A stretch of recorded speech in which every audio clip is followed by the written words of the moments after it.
right at the South Bend. Charges on the beat. To the spoon to get your information.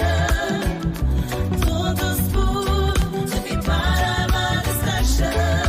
Spoon, spoon, spoon television. Spoon, spoon, spoon radio station.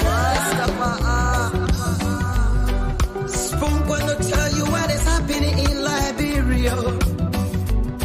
Spoon gonna tell you what is happening in Monrovia. Spoon gonna tell you what is happening in Africa.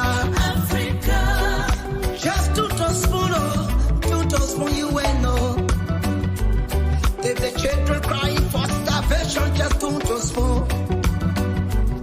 You want to get a news update, my brother, to spoon. You want to know what is happening in Morocco, to spoon. Politicians want to make their decision, just to spoon.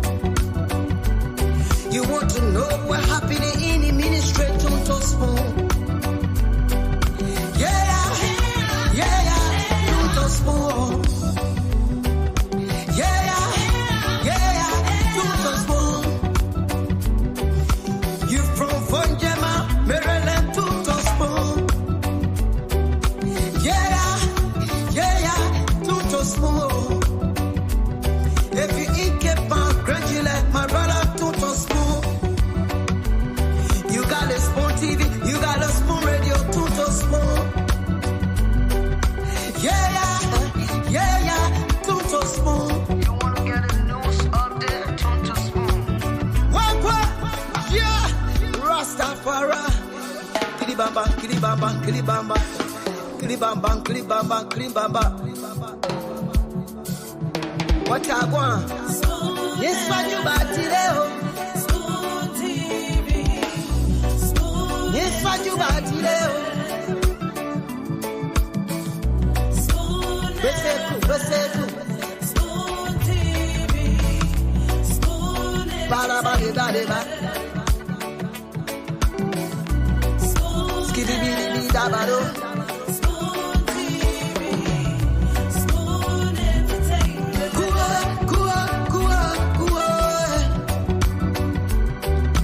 Beseku, kudileo. Kuwa, kudileo.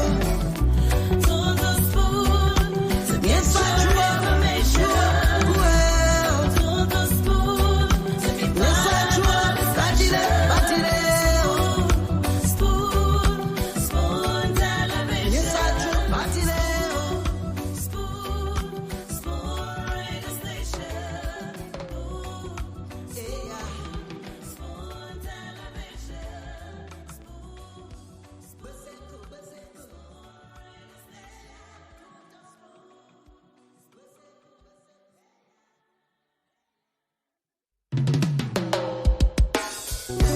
Yes, sir.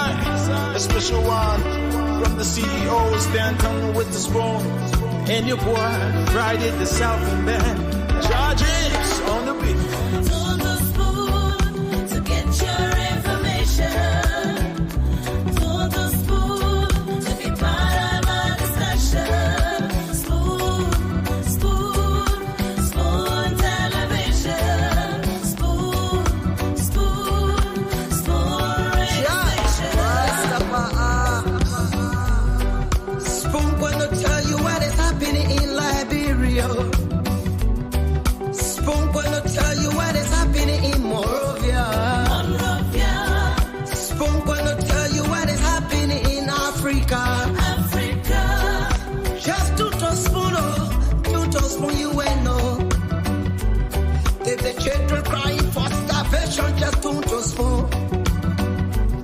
You want to get a news update, my brother, to spoon. You want to know what is happening in Morocco, to spoon. Politicians want to make their decision, just to spoon. You want to know what happening in the ministry, to spoon. Yeah, to spoon. Yeah, to spoon.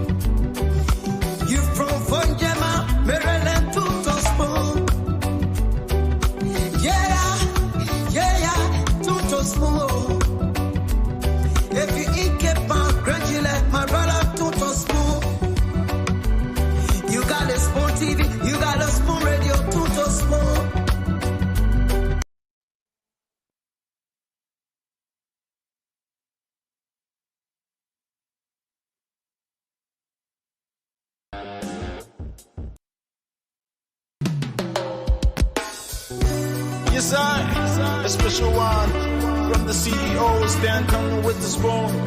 And your boy, Friday the Southern Band. Charges on the beat. To the spoon to get your information. To the spoon to be part of our discussion. Spoon television. Spoon. My brother to the spoon.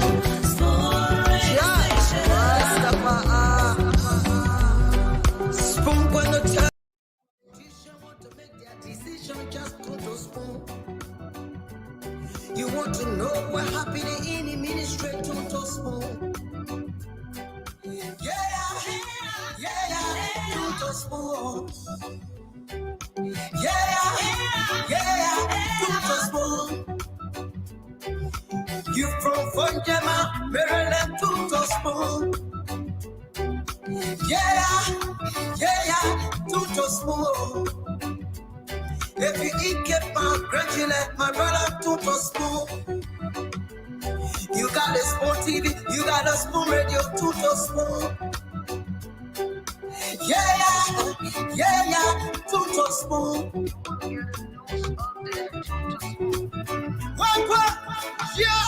And I tell you, Tune to Spoon, you're in Maryland, you're in Grand Gillette, you're in Grand Bassa County, or maybe you somewhere there in Lofa County, across the world. You're in Africa, you're in Asia, you're in Europe, you're in the US, Australia. Just tune to Spoon, because this is where Liberians gather to get authentic information about all of the major happenings here in Liberia. I'd like to say welcome to this February 4th edition of the program. It's on the Sunday with the time at 22 minutes running up to 9 p.m. in Monrovia. Let me say welcome in a very special way to all of you who have joined us this evening to this edition of the program, Spoon Talk. We are streaming live across the internet on YouTube. We are there. The handle is Spoon Talk Live. On Facebook is Spoon TV, Fabric TV, and Super TV. And of course, on radio, we are on several frequencies across Liberia. With the spoon.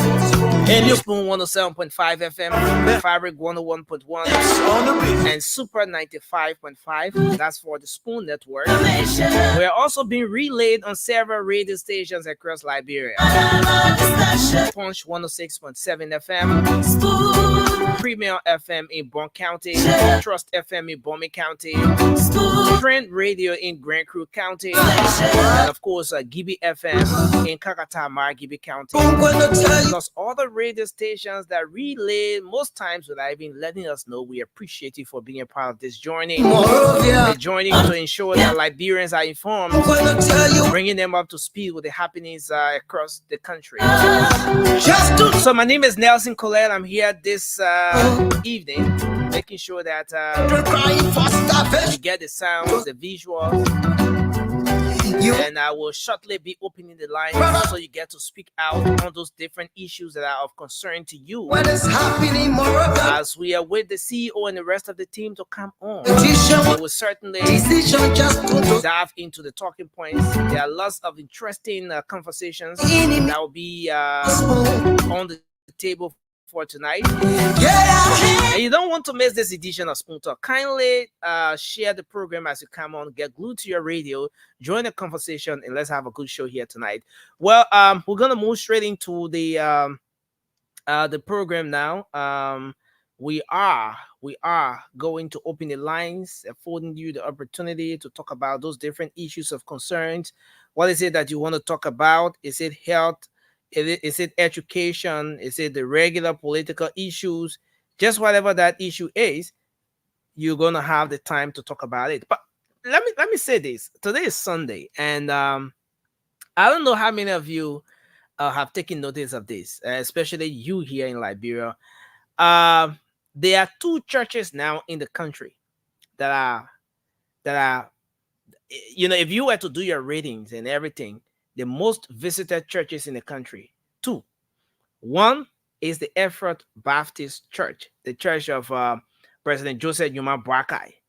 The second church is Senator Prince Yelugbe Johnson's church. Now he's an evangelist. Okay, so let me use the religious title, Evangelist Prince Yelugbe Johnson's church. That's the next church that is most visited.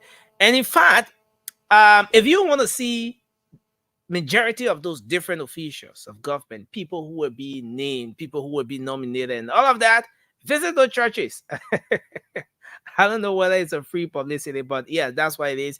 Evangelist Prince Yelugbe Johnson delivered a very powerful message today. The CEO and the rest of the team will dive into that. He made some very strong comments today, and as it's very interesting. So you're gonna get all of the information here, all of the information, everything you need to know about the issues happening in the country, and the newsmakers. Everything is gonna be here tonight.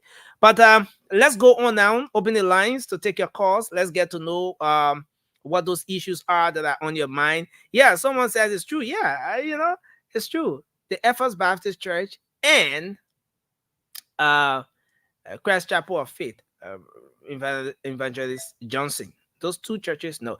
Back then it was the Fokeklo Family Church. Yes, it was the most visited church in the country.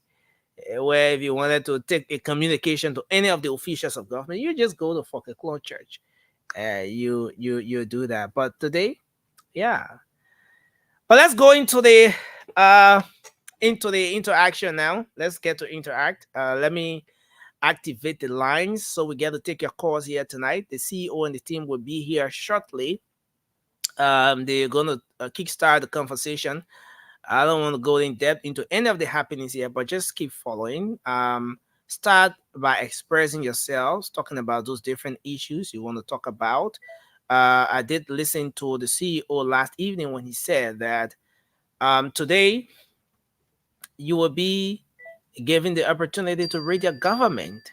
Ooh, you will be given the opportunity to read your government. So as part of what you should expect from this edition of Spoon Talk is that space where you will get to rate your government as well. So once the CEO comes on and the team, they will be going more into that. But let me put the numbers up now.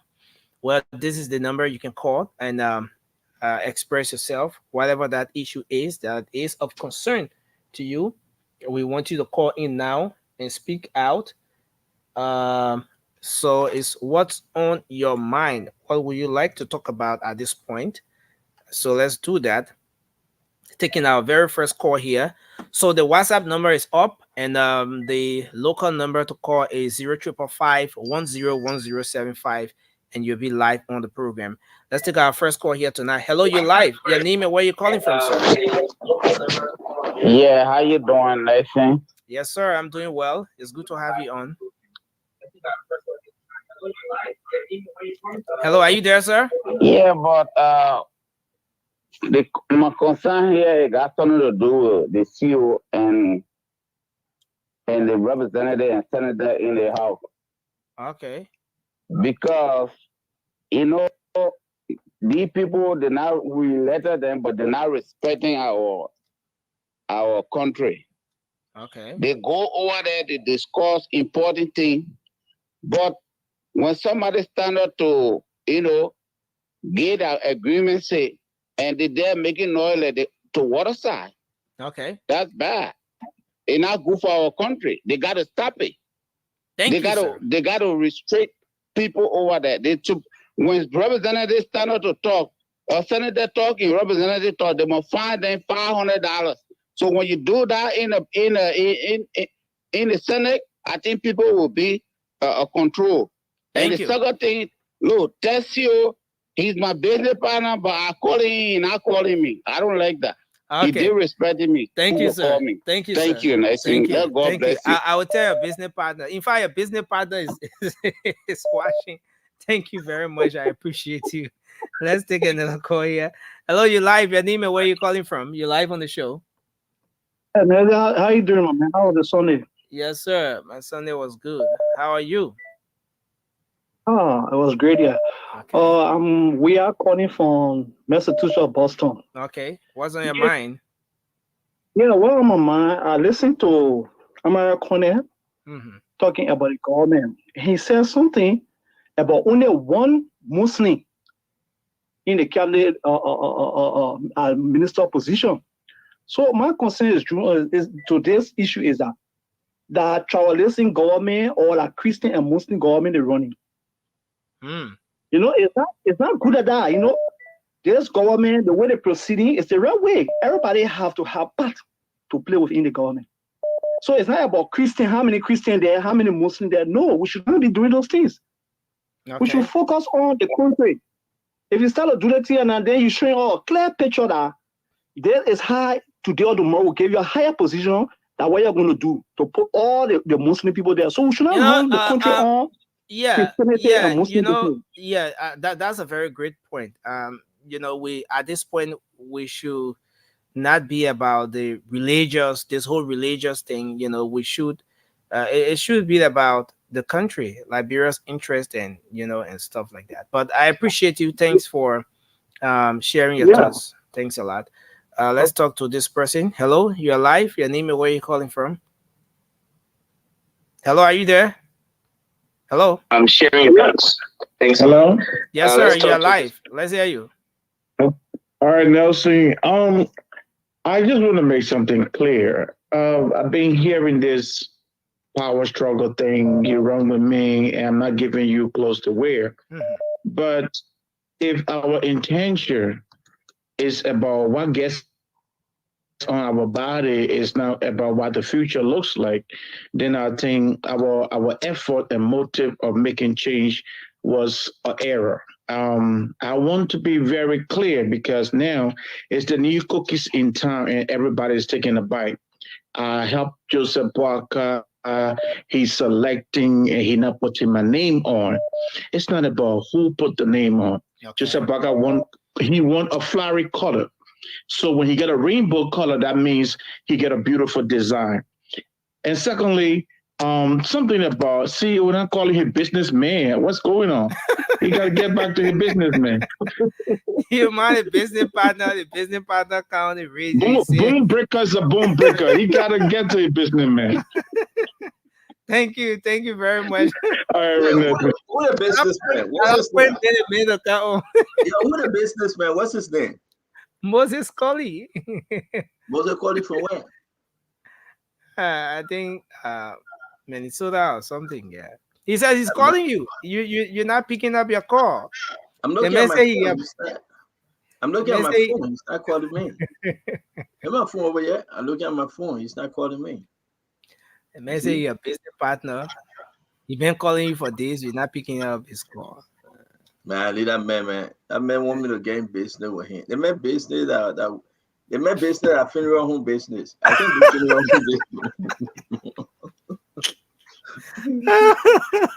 Yeah. The man won't get me into funeral home business, man. I want to leave. I want to die. So somebody said the people in funeral home business, when they're praying for customers, they can say, God, I'm not praying for anybody to die, but we have to survive. So please provide. Yeah, man. The man acting like Quincy T. That Quincy T brother. The man want to do funeral home business. I beg you, yeah. The man I Moses. Yeah, man. I know that man. But what's up? What's up, Nelson? I just from church. Yeah. Did you go to church? No, I didn't go today. I heard about Prince Johnson Church. I'm gonna call Prince Johnson today on the show. Who? Yeah. See, that church is one of the artists. Prince Johnson had over 104,000 people on Spoon Network. Just Spoon, not Fabric, not Super. Go and check it out. Over 104,000 people have viewed Prince Johnson preaching today. That is to say, Prince Johnson have one of the largest viewer on social media. and his church. So what you want to say? I believe they're either going to relocate or they're going to expand that building. To have a Prince Johnson who are collecting offering today, $1 will give you 104,000. Imagine. I want people to go on Spoon Net website and look. I'm not kidding you. Yeah. As a matter of fact, I'm going to screenshot it. I've never seen this kind of church preaching since Joey Atta. Even Joey Atta, I think Prince Johnson beat Joey Atta 8. Seriously, I do believe that Prince Johnson beat Joey Atta 8 because this is huge. To see Prince Johnson. Nelson, who covered the program? I gotta look in the business suit to figure that out. Then I'll look there to. No, I want people to know. I know we started the show here, you're going to take phone calls, but I already, Okay, so it was Aaron. From what I see here in the business suit, it was Aaron who did the coverage. That is huge. To tell you the truth, make no mistake. Today, Prince Johnson can say he's about to run one of the biggest mega church online in Liberia. Except somebody will tell us that's a joke. And what he said today, ladies and gentlemen, boys and girls, I will also call my friend, Prophet Key. Oh. Yeah, I'm calling everybody. I'm calling the good, the bad, and the ugly. And I have a question for the Liberty Party people. Why are they not speaking? Have they gotten their own jobs? No. Tell me which one of the Liberty Party individual got a job from this government. Why are they quiet? Daniel Sano, Clark Edwin Tume, and who's the other guy? Most of them. Daniel Sano working with CEO. Daniel Sano working with Youngblee. Is that what he's settling for? No, we're talking about the move. Don't you think the Liberty Party play a very, very important role in this thing too? But something about why they're not speaking. Are they so disciplined? Why are they quiet? Have you seen Clark Edward Tume speaking? No. That he get a job? Have you seen Daniel Sano crying? I'm asking you, you're shaking your head. Have you seen any one of them under the Yombly Kanga regime, under the Yombly Kanga leadership? Which one of them speaking openly? No, CEO, they're not speaking, but I think they have some communication going in the background, because sometimes when you're not speaking, then it means that they are disciplined. In the background. Then they are disciplined. Yeah. So I'm going to show you. I'm going to bring this back. Look at Prince Johnson. Look at Prince Johnson. Right now, I just did it though. 104,000 views today. Wow. James, something is happening. I learned in church today from Pastor Jimmy James that something begot something, nothing begot nothing. I want you to take that line. Look at the way Prince Johnson is moving the crowd. 2 weeks into the election, 2 weeks out of the election, 2 weeks since the inauguration. Look at Prince Johnson right now moving the. I gotta call Prince Johnson. Yeah. This thing scared me. Less than 12 hours. He has 140,000 views. Only 40,000 or 4,000? Oh, 4,000. Sorry, 104,000 views. 104,000. I want to see which one the political leader can beat this today. Go on social media. I'm not here to celebrate Prince Johnson, but it is concerning though. And what did he say, Nelson? You have to click. Before they got in, let's talk about this real quick. What? No.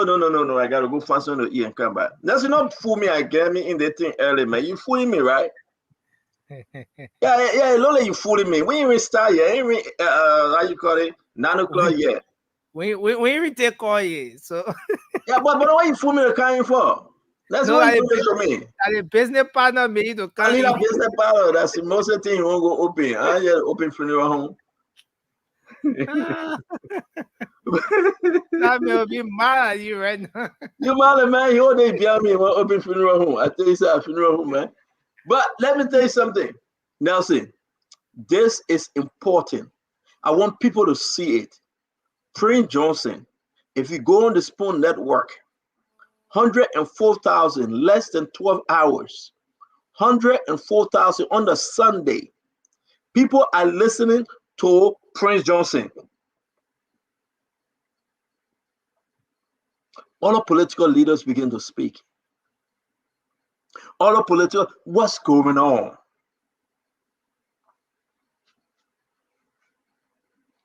But we got a message for you today.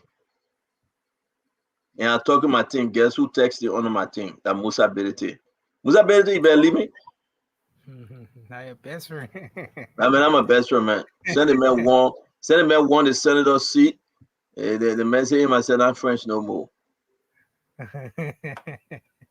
Well, I got a question though. Why Buffer Chima giving Jose Iman Bwaka ambulance? Presidential ambulance. Yeah. When he was there for 100 some more years, he didn't buy one ambulance for Bapolu. When Buffer Chima was there as representative and speaker, he didn't buy. I don't think President Bwaka should even entertain this fact of taking that ambulance. You were there for 100 years as representative, 100 years. Then you go take one old ratty ambulance and bring it for what? Give it to the people of Buffalo, Maryland. Give it to them. Give it to Sodicon District. They need an ambulance. Is that pay to play? Is this some form of bribery? The government can afford their own ambulance. Come on, man. We need to stop this thing. We need to stop this thing. Oh, who brought Glenny JJ in? Glenny, let me warn you. Open it right now. Nelsie, hello, yeah. How are you? Happy Sunday. Glenny, let me warn you. Glenny, let me warn you. Today's Sunday, I'm in my best mood. Look at trouble. Okay? Today's Sunday, I'm in my best Sunday mood. I don't want no Fitija. I don't want no Tabata. You got plenty of Prince Johnson. I give it to you. Prince Johnson, what he did today, Glenny, he shook the country. He's not the only person. A lot of political leaders reaching out to us. But why they can't wait? We will not call their name. They call me. They say they bear with Grisby. They put an investigation on Grisby. Oh, I see. I was listen. Grisby blocking there. They say they bear with Grisby. They say the whole thing that happening that Sylvester Grisby for. And they give me reason. But hold on. Hold on 1 minute. Yeah, Mama. Hello? Yeah. Nelsie, how are you? Yeah, I'm doing fine. Happy Sunday to you as well. Happy Sunday. The boy won't get a chance. The government just started getting a chance. They say, but that may you, but Nelson, why you hide Amara on a statement? Pull it up. I just read it on too. Yeah, but why you hiding that thing? That beginning I got trouble. Listen, Sunday I always eat my best mood on Sunday. As I say, in the name of the Father, the Son, the Holy Spirit. Man, today, Pop, we took communion, everything. I don't know. Did you go to church, Glenny? You went to church today? No. On the first Sunday? I went to church online virtually. Which church? Ebenezer Community Church, Minneapolis. That's my church. So it's way over there. Yeah. I don't know pastor I believe in. Oh. Yes. What about the other pastor in Liberia? I know about them.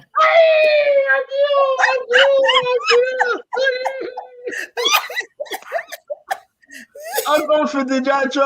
So that pastor in Liberia never here again. I know, but my pastor in Minnesota, they play my pastor here. Try don't put me in your any situation again. Glenny. Let me eat my fries. Let me eat my fries. You see my fries? I will eat them one quick. You didn't leave me alone. So that pastor, which church he operating now? Which pastor are you talking about again? Let me tell you, hello. Which pastor are you talking about? That makes me up here. I'm not messing you up. I'm just saying, you know, I'm kind of confused. And you talk about only one pastor you get on this earth. Is in Minnesota, Ebenezer Community Church. Reverend Dr. Francis O.S. Stabler is my pastor. That's my church.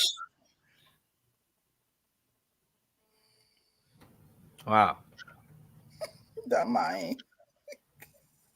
So my thing is that at the end of the day, I just want you to understand. At the end of the day, you got one pastor on this whole earth.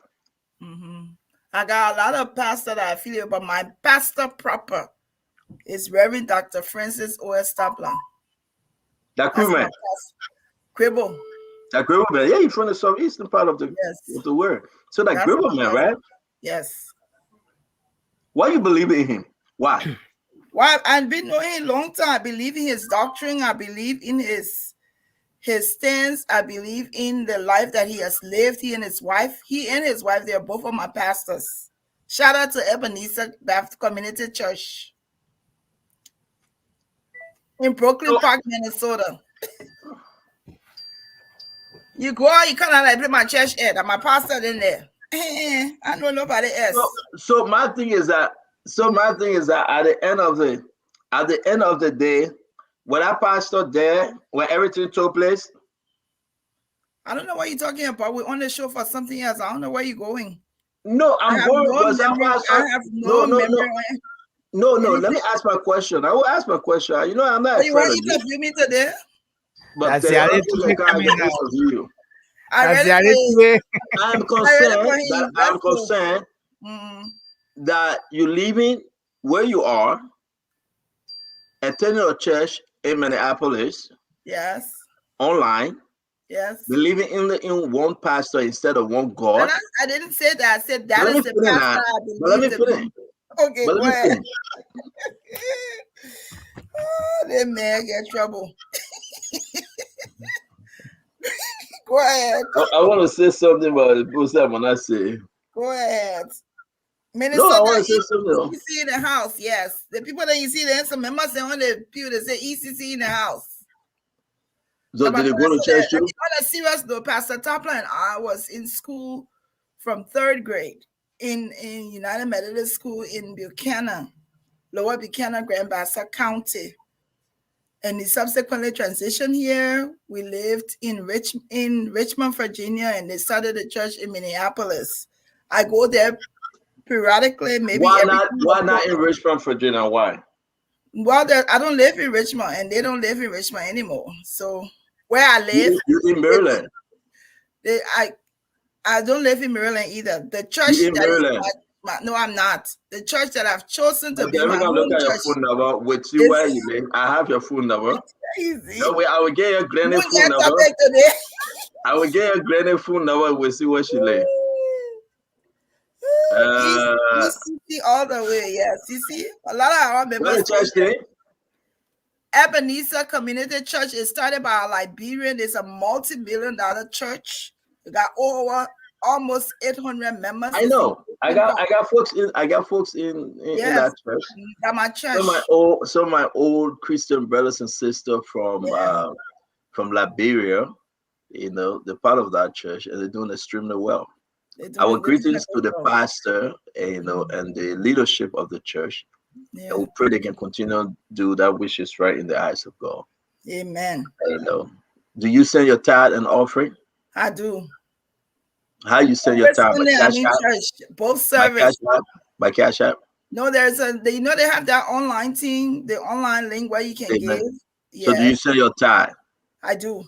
Every 10%. Sunday I do offering and I do my tithe, whatever service they're having. First, no, listen now, 10%. 10%.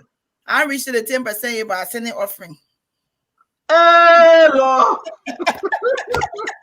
So wait, so you don't take care? I do. I send my offering regularly. You know that? No. The Bible didn't say anything about sending offering. You can do tithes and offering. Well, hold on now. You were given a strict instruction to do tithe.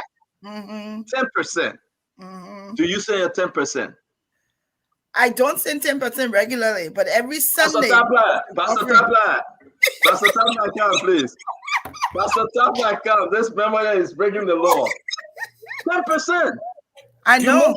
You're making 2,100. How you know I'm making? $210. How you know I'm making 2,100, Glendy? Every 2 weeks, you take home 2,100. That is true. That is true. So you should be sending. I rather for that. No, but you should be sending $200. I sent my tithes and offering when we have special services. I send it when we do. Do you have your W-2? Do you have your W-2 receipt that when you find your tax return at the church have given you? They're very vigilant about that. They send it to everybody. You get. So you got yours. Yes. To tell you how much you contributed. Yes, the whole year. But yes, the cash. So on that, when you go to file your taxes and you get any money back, you should take out 10% from that tax. I'm a giver. I'm a giver. That church, the fellowship alone has done a lot for my rebirth. And so Are you going there? If I go there with you, don't get better. Are you going there? It's done a lot for me. At my church. Glenny, why are two friends from the JBC? Eva, Agatha, they're okay, they're good. Eva, is she in Florida or Texas? I don't know where here I come in, I can't tell you where people are living. What's the other girl? Agatha. She's here, she's good. They're both good. All right. When are we going to see them on Spoon Talk? I reach out to them. They want face when I have friends there. No, they were my friends before, but they are not. Not where. I mean, you just begged me to be friendly with me. All of you guys are put your aside. So you just begged me to be my friend. So I mean, they have to beg me if they want to be my friend. They have to for today, so you can tell me the people later. We come to open the phone line. We get topic for today. We have a lot of stuff to talk about. About our pastor. I couldn't find our pastor. Amara, you got Amara or a post? Yeah, I got. Yeah. I screenshotted the two posts. Yeah. No, the one that you're talking about, the appointments. Yeah, okay, I got that as well. All right, and we got the Prince Johnson clip. We'll be calling Prince Johnson. You gotta bring the clip up. We gotta talk. It will be a big confirmation hearing tomorrow at 3 p.m. Liberian time. That will be 10 a.m. our time. The confirmation hearing starts at 3 p.m. Liberian time. And that will be 10 a.m. our time. That's pretty late in the day. Yeah. They want everybody to, want to get everything ready. So that's what's happening. And they're going to go ahead and make things happen. We also like to say that we got a lot of what's happening at the airport, Glendy? No electricity, something happening. They want to draw where now. Government are continuing with you. So they want what's happening at the airport? Well, they got to work on it. They just coming in, they got to work on it. They got to look at those different ministries that come in, agencies, and see what's priority. And that's priority at the airport with all the noise and things that they've had. They have to do something better. Yeah, the airport not looking good. No. The airport not looking good. And we'll be placing some calls and calling everyone for us to sit down and talk on the issue of today, a very quiet Sunday. What's on your mind? What are you thinking about, Glendy? Well, I just I didn't really listen to all of Prince Johnson's stuff. I just think Prince Johnson was a part of helping this government. I think it's like everybody now has taken to Facebook, taken to social media. I mean, that's what he's been doing before. We don't expect him to change, but when they're making substantive or they're making a lot of accusations and stuff about the government, I think they need to reach out and have a conversation. He's a part of the government. Why has he not reached out to his son Jeremiah Kuhn? He should be able to reach out to him for them to talk. Everything shouldn't just go. I mean, they did that to President Weah, so I don't want to be unbalanced. But that way of operating really doesn't help. It brings about a lot of chaos. And I think that's basically everything that happened today on Sunday with the pastors then using the pulpit as a means of expressing how they feel should stop. You're muted. You're muted. All right. Another pastor was saying something too. I'm trying to figure out who that pastor though. I don't know who he is. Yeah, I will call Good Day to help me. Who that other pastor? Alex Coffey, the birthday boy. Welcome, Alex. Hi, Alex. Hi, Glendy. Hi, Nelson. Thank you for coming to rescue me. Next time I'll be spying. When nobody here, I will not come. Yeah, and standing on a state charge. I stay charged from that. He said he stayed charged. He didn't say tired. He said I stayed charged. Did you hear him? You hear Alex? I said charge you. I said charge. Oh.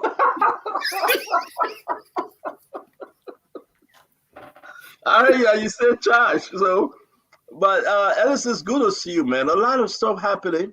I want to put this up, right? And this is concerning for a church. Whoa. Pastor. Yeah, you just want to slide a computer away or move it away because yeah. Let me bring in Minister Doe. Minister Doe, man, where you at? I think you got to turn those lights off, man. It's making you to look bad, bro. Every day the minister get different background. Yesterday were three. That the money that people took, that the money they put to from the government. You will see different homes. You will see different homes. It's not small money I say made in Joey government. Yesterday there were three. Today that all the TV money, all the waterway money, everything was on I say care. Different homes. You will find in. Mr. Doe, welcome to the show, brother. You gotta unmute. Thank you. And Sis Benny. Yeah. Sis Benny always on my case. You're busy a long time. That rescue plan we on here. All that thing you do now you're on your home. Yeah, Eddie was who go, but Eddie can only come for 6 hours now. So when we're doing darkness, at least you got schedule for LEC now. Before there was no schedule, I didn't know when you were coming and when you were going. No, it was 18 hours. It was 18 hours. Not a few weeks ago. Now it's where? It's only 6 hours. so please. I mean, without even hearing, it was 18 hours before. Now it's like 2-3 weeks ago. Is that your home? 18 hours. Is that your home? Or it's one of your family homes?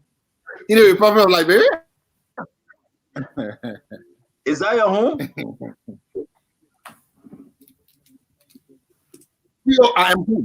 I'm home. Yesterday I was in town. I was at a place. I was trying to work on something. So you're home now? Yeah, I'm home. So that's your home. I am home. Listen,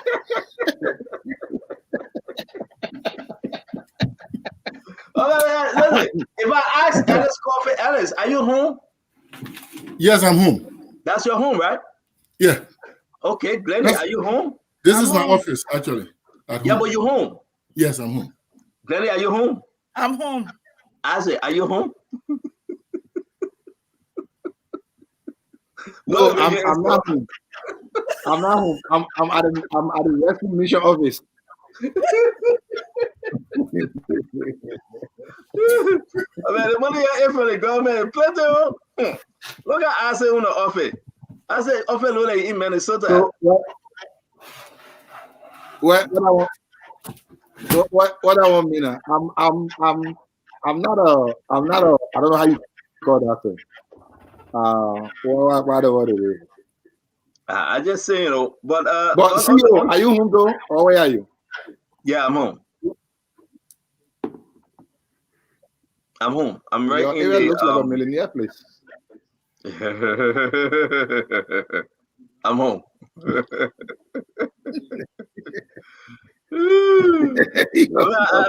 read home, but man, I'm home. I read in the corner like, oh. But guys, welcome to the show. Let me leave Isaiah alone before you talk something. He said, talk. They say if you talk, Kubo say talk bring talk. How do you pull that one in crew? I don't know why how you say that, Alex? Talk bring talk. How you say? We had Jawin. We had Jawin. So that what the man put me is not say something. Then what on your hat, he will put it up. So let me leave you alone. But Alex, though, I was asking you this question. You know, we're about to start. We'll open the phone line, and people will call in. But I have never seen a pastor going to the pulpit preaching, whether in politics or so. Sometimes it happened with Joe Weir. But 2 weeks into this government, for Prince Johnson to pull up this amount of viewership, 104,000, Alex, on what he said today, it's shocking. We'll be calling Prince Johnson on the show tonight. We're asking some questions. But something is boarding. And I don't think what is boarding is just only boiled egg or egg. I think it's more than an egg. Look at this view. 104,000 in less than 12 hours. The amount of people that have watched Prince Johnson's sermon and many more to watch. Did you listen to Prince Johnson's sermon, Alex? Not really. Every time I try to listen to it, I still recovering from a child yesterday. But I saw a snippet of it on Facebook and different views about what he was trying to say. So maybe you can play the clip, then we can analyze that. It's long. Yeah, we'll just play it, briefly. Yeah. And we have everything, the whole sermon, that the major part of the sermon I'm going to share with you guys. We have it too. But I want you to speak about those that have viewed this thing. How important it is for Liberia now, hearing what he said. Just talk to me about the numbers, people that have viewed it. Glendy, I know you listen partly or you read something though. But where are you? Less than 12 hours, 104,000 and counting have followed Prince Johnson. Watch him. Listen to his sermon today. So I think that some people, there can be different reasons why he's had that many people view it. Number one, his history. People know Prince Johnson tend to explain a lot. Whatever is on his mind, he uses his pulpit to say that. Also, the country is a bit tense right now as it relates to job creation and who gets what job. So people will follow after any story that allows them to be able to enter into the minds of the government or to see what's going on. So they use Prince Johnson is a key person. They want to hear him say something, so they're going to follow him, because if they're not getting what they want from the government, if they're not getting it from anybody else, then they want to be able to go into what's happening. So Prince Johnson is their person. And it's not strange that he would have gotten that many people to view, and it will even be more because there was a lot of things that he said today, and he is someone that's reliable, someone who is so close to the government as it relates to Kung. So people were anticipating to watch that today. People waited for it, and that's why he announced it, and people were even talking that they will watch it today because they want to hear what's happening. They want to know what's going on. And I think Prince Johnson has a lot of information to share. So that's why. You're muted. Thank you. Yeah, I like to mute when someone talking. Isaac, the numbers that Prince Johnson is drawing right now, we'll get into the Prince Johnson sermon. We'll talk about Amara County. We'll talk about the mall. We'll talk about RIA. But let me ask you, though, the number that Prince Johnson drawing right now from the sermon today is huge. Why do you think? Yeah, sure. Don't get into the sermon, but why do you think? Yeah, it is huge. Simply because a lot has been said of the government since its inception to power. Most of those things have always been branded as things being said by the opposition. And so when Prince Johnson posted on Facebook yesterday, or the man of God, when he was inviting us, the public, to come to his pulpit and that it will be, to his church rather, that it will be a great day, many persons wanted to hear what an insider will also say, so that people don't come and say, no, the only opposition saying this thing, or probably they want to make the government bad or unpopular. And so many people, turn in to listen to what he had to say, because we all know, like I've always argued, I'm sure the election would not have gone the way it went had it not been because of Prince Johnson. So in my mind, I thought he played a very, very, very, very major role. So people wanted to hear what an insider would say, not just what Isaac Doe, who is from the CDC, would say, or ex-person who is from CPP who say, but they wanted to know if what's been said outside so far got some truth into it. And I'm thinking a lot of people left from listening to that with the belief that something is fundamentally wrong. And I mean, I was going through some numbers. I thought when we get into the issues of Prince Johnson, I thought he was right. There are a lot of things he said factual, but if you want to be sincere to this country, you will be, you will want to appreciate what he said, regardless of how you take him and how you see him. But we'll get into those later. Yeah, but your internet is breaking up badly. Your internet is breaking up badly. So I understand you will make some adjustment. Alex, one of the things Prince Johnson is talking about, I'm trying to put out the first thing. Let me put it up, because I asked Nelson to put it up. I think he putting up the video. Nelson, if you are ready, we got a lot of story to cover before 6:30. We out of here today by 6:30. That will give us exact 2 hours. Alex, if Prince Johnson coming up to speak, whether he right or he wrong, how powerful is that, Alex? Why I put this thing up? Well, Prince Johnson is a powerful political figure in Liberia. I mean, like him or hate him, he is a powerful political figure. He determines the direction of elections. In 2017, in my view, he determined his support, not him particularly as a person, but his support determines the direction the election goes, because he comes from a vote-rich county, and he sort of controls a good number or a good majority of the population in that county. So he's a very important figure when it comes to elections in Liberia. And he comes to this election, like anybody else, with the expectation of a list of people or key entities in government going to his select group of people. And every time that does not happen, then he falls out, like, with the case of George Weah. He fell out with George Weah because he was not having his way, so to speak. Now is Mr. Waka. I listened to his previous, I saw the previous and I listened to it after the fact. I even saw it on Spoon about the war crime code, about the inaugural address, and they're playing fun, like, it's like, I was like, okay, President Bouaka is talking about his policy on how he deals with war crime code and what they're trying to do. What does it have to do with Prince Johnson particularly? That he mentioned that as soon as he hear about war crime code, then he gets jittery. When DeLong mentioned war crimes code, it was an issue between he and DeLong. So now it's President Bouaka.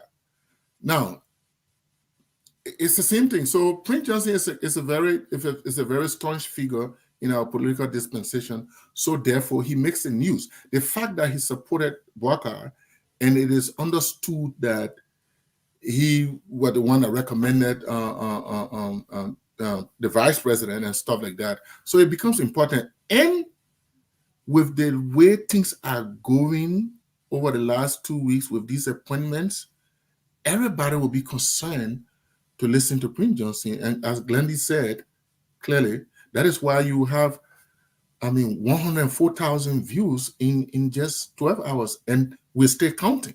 A lot of people are going to watch this thing. So Prince Johnson make news. Yeah, I know we will call Prince Johnson for the sake of our audience, and he have agreed for us to bring him on the show by way of the phone today and talk to him about these posts. So we'll call Prince Johnson. But Alex, let me hang on with you 1 minute before I go back to Glenny. The issue remains, what was the conversation? Because, if I come to you and say, Alex, I need you to support me, we should meet at certain point, right? Discuss about the long terms and the short term. Mm-hmm. Do you think Prince Johnson and Barker had any conversation as to, my man, will you do the war crime code or you will not do the war crime code? Or, do you think did they ever come to some kind of understanding? Because what you said is kind of concerning that Prince Johnson take it personally. That when you talk about war crime code, you're coming after me. Well, it is possible. I had some inclination towards 2017. It might have been that some of those conversations were on the table about war crime code.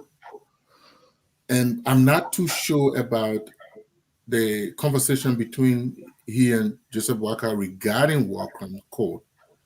But one would assume that this is something that interests Prince Johnson. This is something that tickle, like somebody would say, tickle his fences all the time. So maybe this is something that he would definitely put on the table. Of course, I know, for a matter of fact, that he puts the desire to, to get certain positions in government so that he recommends people. That is something, and apparently he's not getting those two things. So why should President Walker mention the war crime code if assuming they had that conversation? Now with the appointments, why apparently his people are not getting appointed as he would desire? Maybe that is his concern. So it is concerning. Let me hear your concern, Alex. Are you concerned? Yes, I'm concerned. My concern is it is troubling. It is too early for what is going on. It is very too early. I mean, I know from Amar Connell's analysis, they've appointed a good number of at least 88% of the ministerial position, the minister positions. They've appointed, I think there's 3 more left or something like that. So it's too early for Mr. Prince Johnson to get despondent, to get this way. It's too early. It's not a good sign for the government, and it's not a good sign for our country. Glenny, are you concerned, Glenny? Yeah, I think it's concerning because you also have to consider Prince Johnson's history. This is a former warring faction leader, and this is somebody who also uses that intelligently. We're all mentioning it. He uses that as a caveat for everything else. So it is concerning that this is 2 weeks into the government that he's coming up and talking about almost everything that everyone needs to be concerned. I hope President Barker too is also concerned, and they have to be able to find a way that they can talk with all of these alliances that they have. They have to be able to find a place for dialogue to be able to get it. I don't know what the conversation was before. I think that's like an echo. I don't know what the conversation was before, but I think that they have to be able to get to that place where they can dialogue, because this is not good. No matter what side of the eye is coming from, everybody is talking, everybody's posting something. It creates room for chaos. It also creates room for us as citizens of Liberia to make assumptions of things that are going on. But then it also, on the other side, for President Boyka, it also says that he's not giving in easily to Prince Johnson, and Prince Johnson is not having his way like he usually does. So it's going to be upsetting for him. But I think everyone needs to be concerned. Every Liberian needs to be concerned about what's happening now. No matter who's saying what, we should be concerned. So myself, Center, I've never seen where we've got into the place that people have decided now, like Amara's post and other people posting, where people at the place where now it's like every single thing people are counting. It's like how many ministers now to Bassa, how many to Lofa, how many to Grand Jida. It's like we're counting. Why is it? Because Granny, because that's what led to the victory. The hope, which is true, but the promises that were made. Yeah. And let's just balance it now. The promises that were made, Glenny, that I would buy. You know what, Glenny? Where you from? You from District Number 1? I'll make sure that we got 20 students on scholarship. People don't want to fall back to the Joshua era that you promised something you couldn't deliver. Then they come to Glenny, who is the representative, Glenny, but you lied to us. I will build a clinic. The government will build a clinic in your district. That I can promise you. The government will have a public school, public library. So everyone came by and celebrated and clapped for you.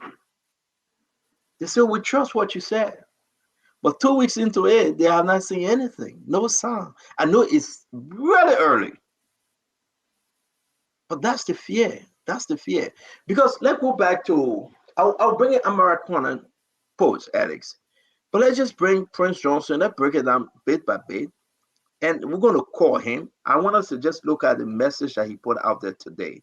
And we'll play the video clip, which is 2 minutes, few seconds. This is the first one. If you read, this is what he said. Whatever the situation is, as chairman of the governing council of the MDR, without the MDR and the people of Nimba, the CDC who have been in power. Is that true, Alex? Without the people, without the MDR and the people of Nimba, I would want to correct that the CDC would have been in power. That means the CDC would have won. Who have won? Yes. You know, looking at the analysis from my point of view, from doing our election, I've come to, realize. I've come to do the numbers that we think that Southeast doesn't have numbers, but when you put the southeastern counties together, including Riverside, and you make a big win in Maserati County, it's possible you could win the elections. Now, Nimba County offsets the votes in all the votes joined together in the Southeast, including Riverside. So Nimba plays a key role. Now, from my analysis, as to say that, to conclude that CDC would have been in power if Waka did not win Nimba, it is debatable. But are you going to the numbers though?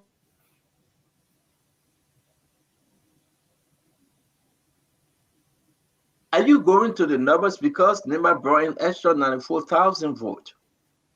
Extra 94,000 votes. Without the 94,000 vote extra, Joel would have won, Alex. Yes, it's possible. That's why I say it's debatable. Because you don't know, in that instance, you don't know where the other country would have shifted. So it is debatable. But as we see, the county within the southeastern region went to Joel.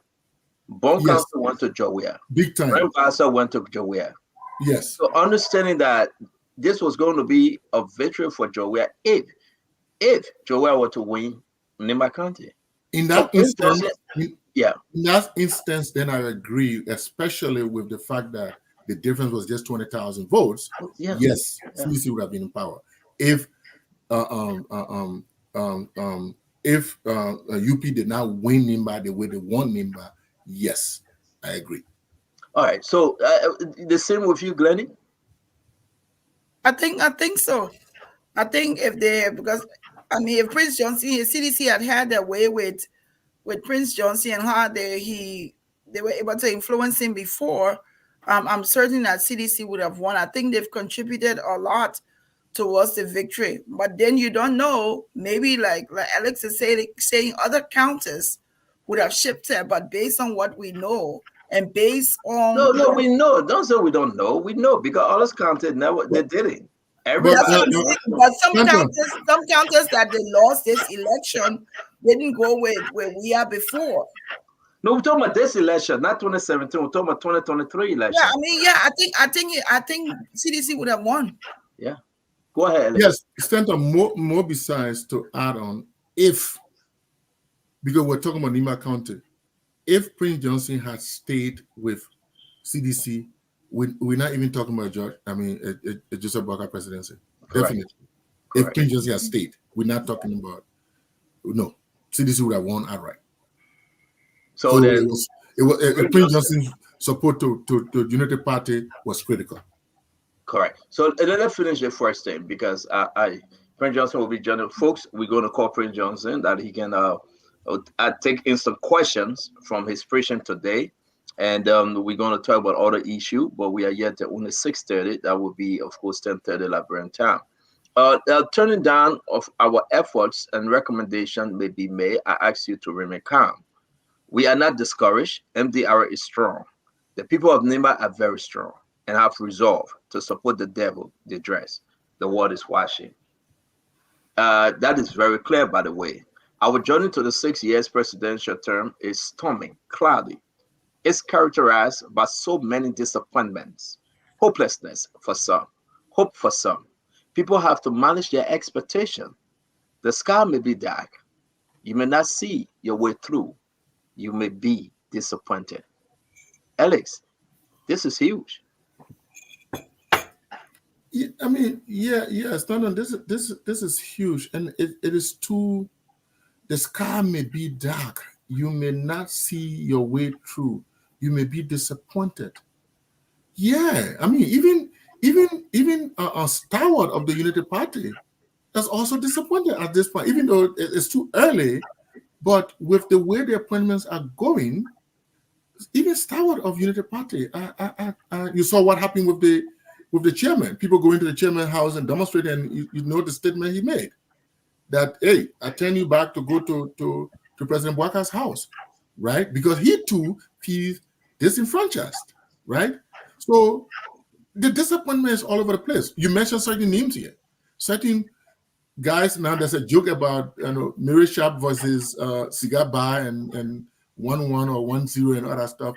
These are guys who the Stephen Johnson, the Boakai Jaliba, the Ernest Wilson, all these guys.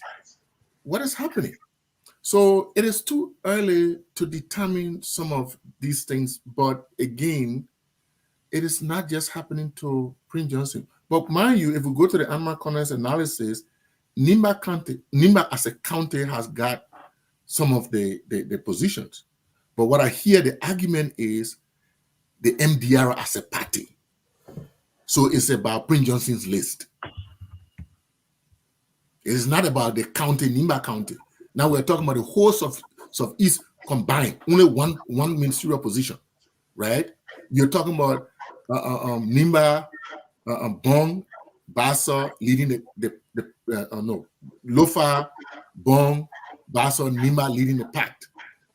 So again, I mean, we'll let but Prince Johnson's argument is that you gave me only one position and you paused that position. You said don't confirm the position yet. Clearly, Prince Johnson's argument that you took Cooper Cry, Councilor Cooper Cry, that been there with you. Councilor Cooper Cry that was there from day one. Councilor Cooper Cry that lost his job as Minister of Post and Telecommunication. You say you will make him Justice Minister, but you pause it. You say, oh, hold on, don't do nothing. You don't know whether you're going forward or you're going backward, but you said no, pause it. So I think Prince Johnson's reaction is a bit hasty because the turf or the terrain may be new to him now because he probably had influence on President Weah, so he had his way. Now he's not getting his way, and 2 weeks into this government, he's already talking. But when you look at some of the things he listed, he was disappointed before. And that was the reason why he didn't support President Weah, because some of the Prince Johnson having less influence now than before when his party leader is the vice president. Are you kidding me, Glenn? I'm not kidding you, because if he did have the influence, then we wouldn't be hearing from him. Then he would be going through Jeremiah Kuhn. But if he's not doing that, he's if also he doesn't have, if you are saying he doesn't have influence, are you also saying Jeremiah Kuhn has no influence right now too? I'm not saying that. I'm saying Jeremiah Kuhn I can assume that his ears is not 100% to Prince Johnson, because if it was, we wouldn't be hearing. I disagree. I disagree. I think it's a possibility. No, I think it's a possibility. Yeah. Because why is it that Jeremiah Kuhn is supposed to be, people refer to him as Prince Johnson's son? Your son is the VP. Why would you now be coming and undermining your son's government? Because he's the vice president. But don't you think Prince Johnson is talking to Jeremiah Kuhn? I mean, if he's talking, then it's possible. But if it is possible, you know that who. So let me bring this to you. One thing everybody should understand: Jeremiah Kuhn will not talk. True. Because he's the vice president. True. Right, Alex? Joe Howard Taylor didn't talk that lately. Joseph Boakai was there. He said, well, I was a park car. So you don't expect Jeremiah Kuhn to talk, because now the dimension have changed. Now he's a vice president. So who best to talk if it is not Jeremiah Kuhn? I just want to throw it out there, though. Prince Johnson. Yes, it's possible for him to talk, but there are so many things that we can interpret based on his actions. Is that what is the conversation that's being held between he and Jeremiah Kuhn? Why is he talking now? If he's upset, why is Kuhn not talking to President Boyka and say these things are going to come up? Why is it one of the things that upset him, I just shared. You put pause on Cooper crowd. Yeah, but they didn't say they're not going to make him. They say we're checking on stuff. So exercise some patience. That's why I'm saying the way let's hear what make Prince Johnson mad. Let's go and see. He got some stuff in there that will inform your argument tonight. Let's go to the next. With the birthplace of our father, Boakai, Lofa County, Grand Bassa County could not deliver. One bombing, a small county could not deliver. Nimba stood. Our goal was to make Boakai a 79-year-old man of Liberia president. If there's any attempt to make us look irrelevant, the people who suffer should not get job. That's not our problem. The party chairman who suffer in the mud can't get a job. All right? This is what I also want to bring to your attention. I think we skipped a couple of these stuff, but I'm going to go ahead now to play Prince Johnson Archer clip, because I think Nelson skipped a few of them. On his clip, one of those things he said was about Sylvester Grisby, which of course, why would Prince Johnson mention the name Sylvester Grisby? And if we call Prince Johnson, we'll ask him, what's going on? 2 weeks after inauguration, Alex, Prince Johnson is mentioning Sylvester Grisby and think that Sylvester Grisby should be blamed.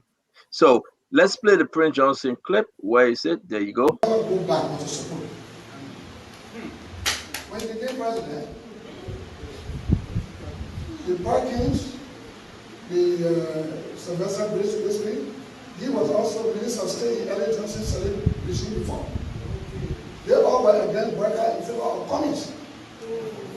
Now he brought Sylvester Grisby now to be the Minister of State in his office. When you see Kuhn, he discouraged. But if Kuhn had joined them, he would have followed to be a winning school. So we did not join them, and they did not reach the threshold. They did not reach the threshold, and they dropped, and we won. So in the office of the president, Grisby is there. What do you expect him to do? Do you expect him to promote Kuhn? Do you expect him to talk to the president, put him on Kuhn? Do you expect him to recognize all the recommendations from Kuhn? No! He is the representative.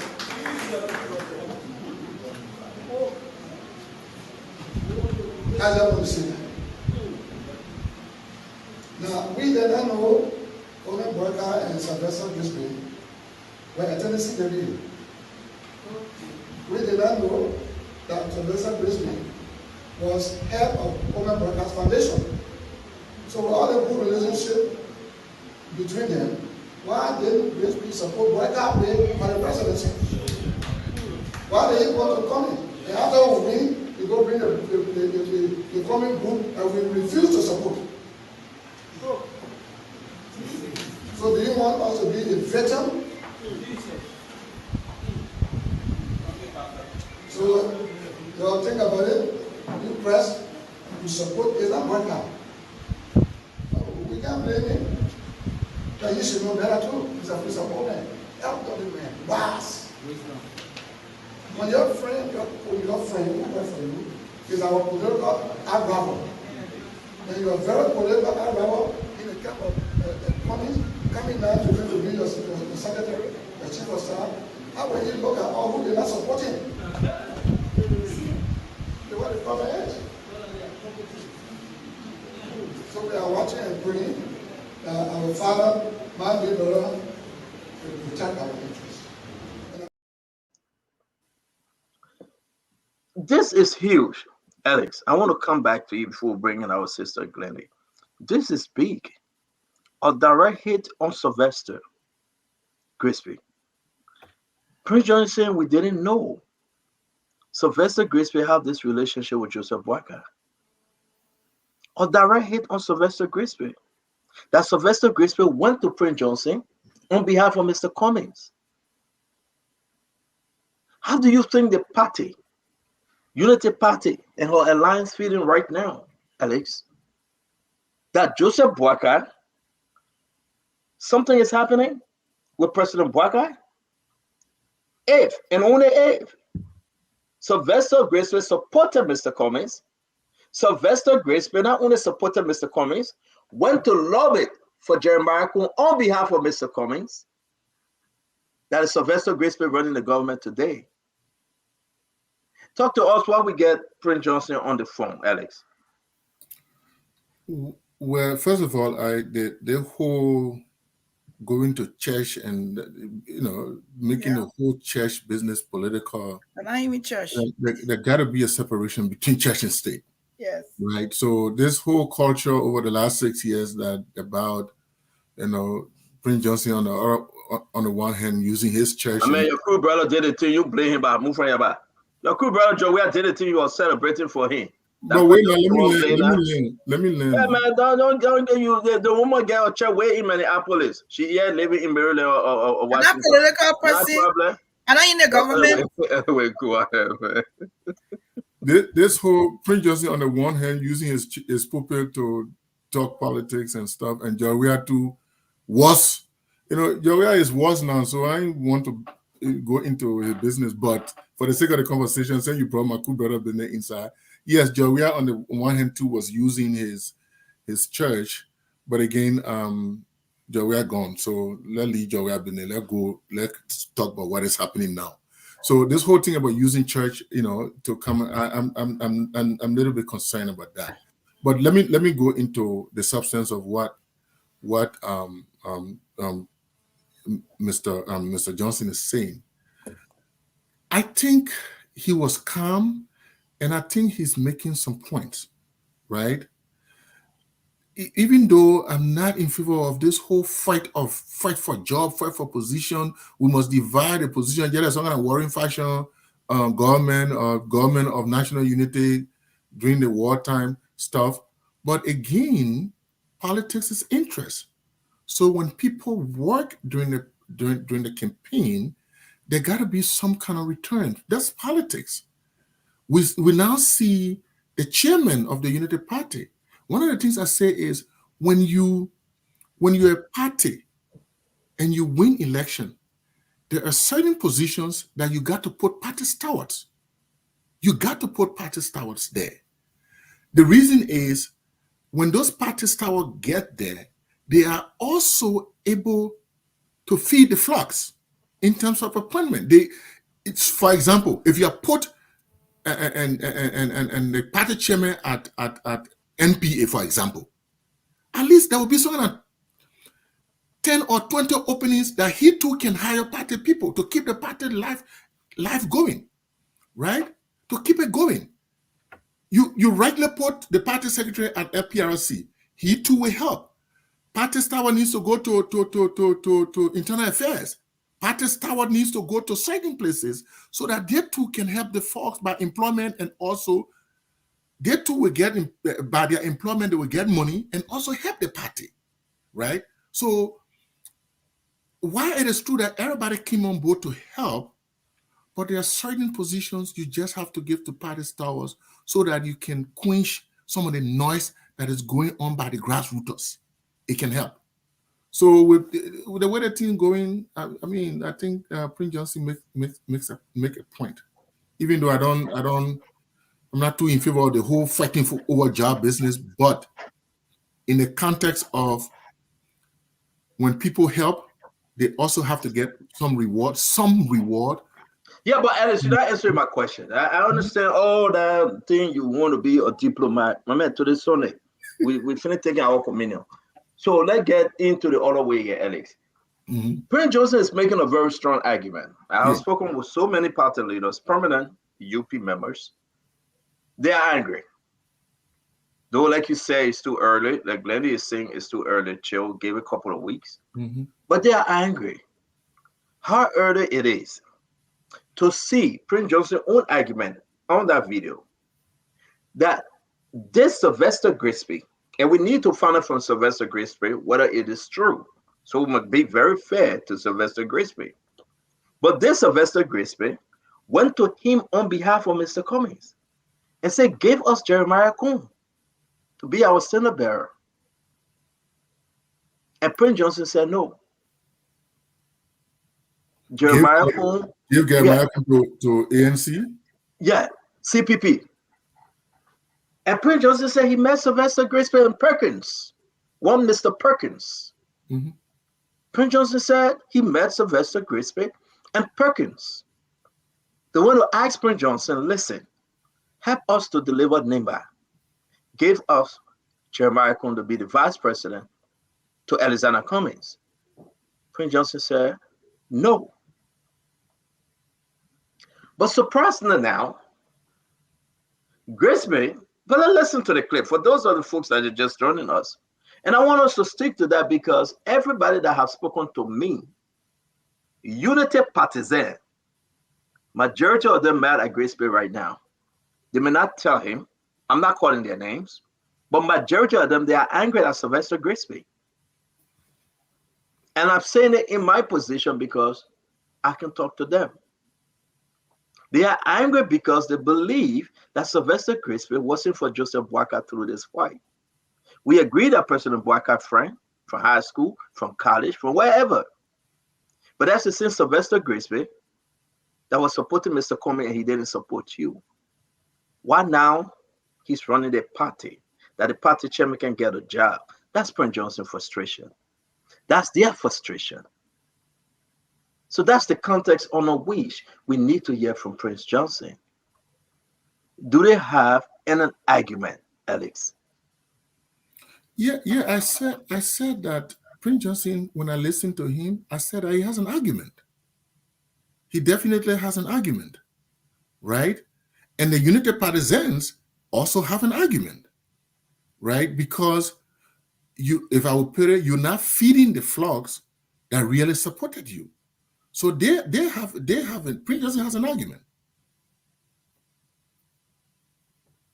Thank you. Glenny, let me hear from you because Glenny, you've been following this a lot, and after you ask it, then we'll place a call to Senator Prince Johnson. And you know me, Glenny, I love to joke, but when these people call you and they begin to complain, I'm not using my mouth to chew the pepper, but seeing Prince Johnson on a clip directly putting this on Sylvester Grisby is concerning. And those that are not showing face now on the clip, but they are saying it, that everything that is happening is Sylvester Grisby to be blamed, then I'm coming from a different planet, though. Which one are you from? But Senator, in reality, who would they blame?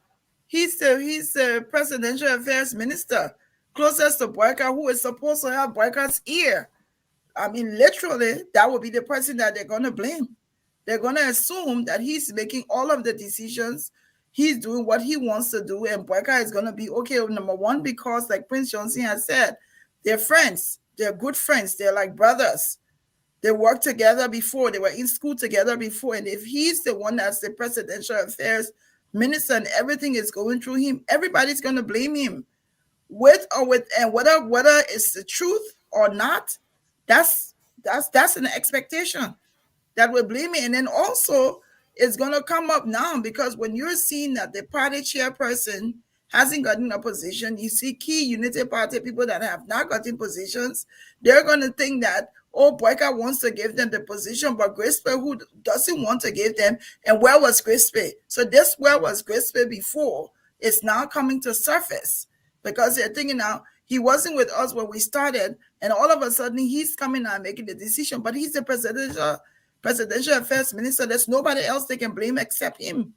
So right or wrong, true or false, it's going to be on him. It's just going to be on him, because who will Prince Johnson blame? He can't blame Jeremiah Coon. He's not going to blame him. He's not going to blame Boyka, because I don't think he thinks that Boyka is the one that's in charge and ensuring these people are appointed. So they're going to blame Grisby.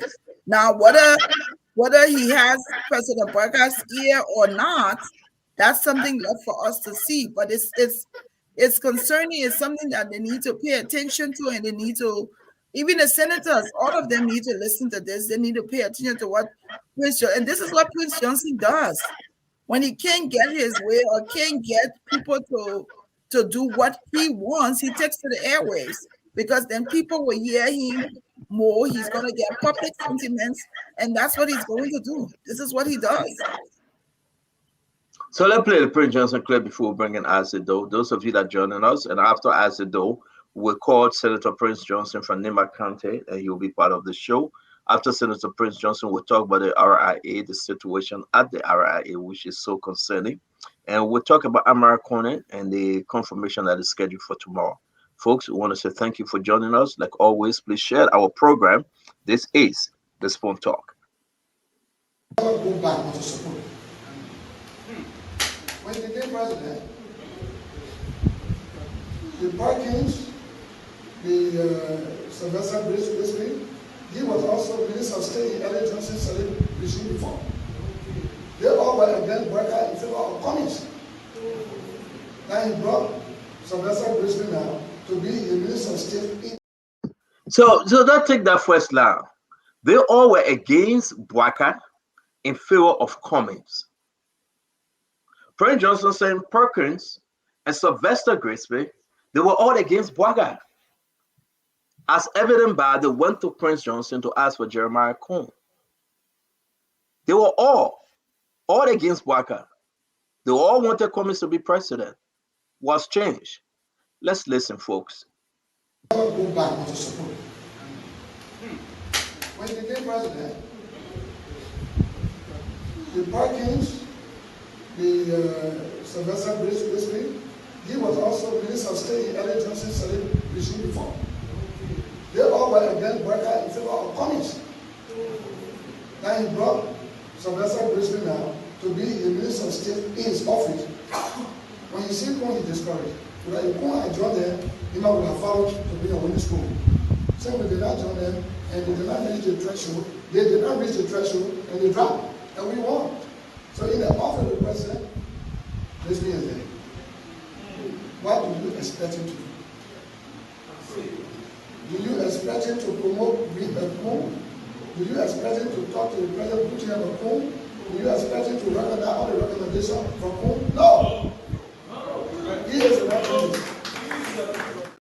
So Glennie, that's answer your question somewhat.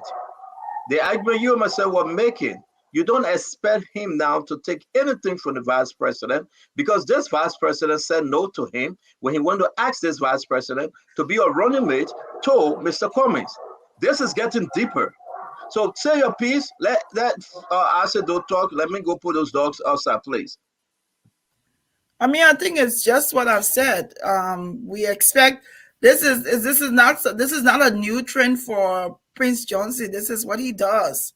He takes to the public, he takes to the airways when he feels that people are not hearing him. And he has a base. He has a base that he speaks to. So this is nothing new that he's doing. Now, all of these things, these allegations he's making about Grisby, that's left for people to hear. I've never heard about Grisby with Cummings, but I could have missed it. Maybe he was with Cummings and we didn't know about it, but I've never heard that Honorable Grisby was with Cummings. But now that he's saying it, I'm sure subsequently other people will speak about it, but I still feel that it's still too early. There's still a lot more jobs out there. Yes, it may be people may be a little bit riled because the positions that they may have wanted, they haven't gotten it. If it has gone to other people, but there's almost 5,000 jobs. So if people are concerned about the fact that they haven't got, like, if the chairman is concerned that he hasn't got the NPA and somebody else got NPA, why is he so annoyed about NPA? Why can't he get another position? I just think it's too early for all of this. Why it is that we want him to be able to be effective and do things correctly. I mean, all of the hooplas right now is concerning, and it's something that should not be occurring this early. But hopefully they will get the right footing soon. Isaac, thank you for coming in studio. That was a very fast drive. Probably you were right around the corner, but thank you for coming. Yeah, no. Actually, I was home and the LEC went, so I had to come, like we always said. But, CEO, let's go into the topic. There are a few points I want to put across here. First off, let's understand that a political party consists of people with the same ideology, the same thinking, and the same way of seeing how the country should be run. So it means if the party comes to power, those who made up that party's ideology are those who run the affairs of the state, because they are the ones who've had the vision from how the state should be run. Now let's come to PYJ. First off, let's agree that Senator Johnson was absolutely right. I have always argued that His Excellency the President did not win the elections because he campaigned and people voted for him. He won the election because Prince Johnson was there. You can argue this out. Had Prince Johnson supported Tewa Gonglo, who have had the amount of votes from Nimba County that the president got, had Prince Johnson supported Cummings, Mr. Cummings, who have had the amount of votes from Nimba County or even more around that the president got. So it only tells you that it was not because the vice president went in Nimba to campaign for which the people voted for him. They voted for him because their political godfather told them to vote for him. Now, the second point is, why is he their political godfather? Because they look up to him for direction. It is his responsibility to look back at them and ensure their interest is never forgotten. Because they depend on him, he should always go back to them. Now, let me give you a few things. As of now, the president has appointed around 55 persons. Of those 55 persons he's appointed, about 14 of them come from Nimba County. From Lofa County, I'm sorry. That's about 25% of the appointments so far. In addition to that, but I think one or two came from any other tribe from Lofa County other than the Kisi tribe, where the vice president himself is from. Now, all other 14 counties combined, on average, it means they are getting 2 appointments when Lofa alone is getting 14, with the exception of Nimba having 1. If you were to put that on ratio, it's about 5 persons being appointed from Nimba, from Lofa, and 1 person being appointed from any other county. Now, where is the 14 coming from? Because I don't mean to interrupt you, but where are the 14 coming from that Lofa has? Lofa, I will share with you and you will see it. Yeah, I'm looking at what American is. Yeah, that's okay. We're saying with you, but we'll get with this. He's right. He's right. I'm not following American. I'm not American. So Glendy, I think Glendy is talking about all the appointment, not cabinet. Talking about ministerial, minister position. Yeah. All the appointments.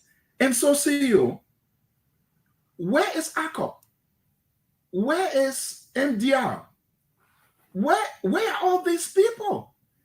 One thing I don't agree with Senator Johnson on, though, I know Senator Johnson is a political tactician. is looking for a scapegoat or some sacrificial lamb to put it on.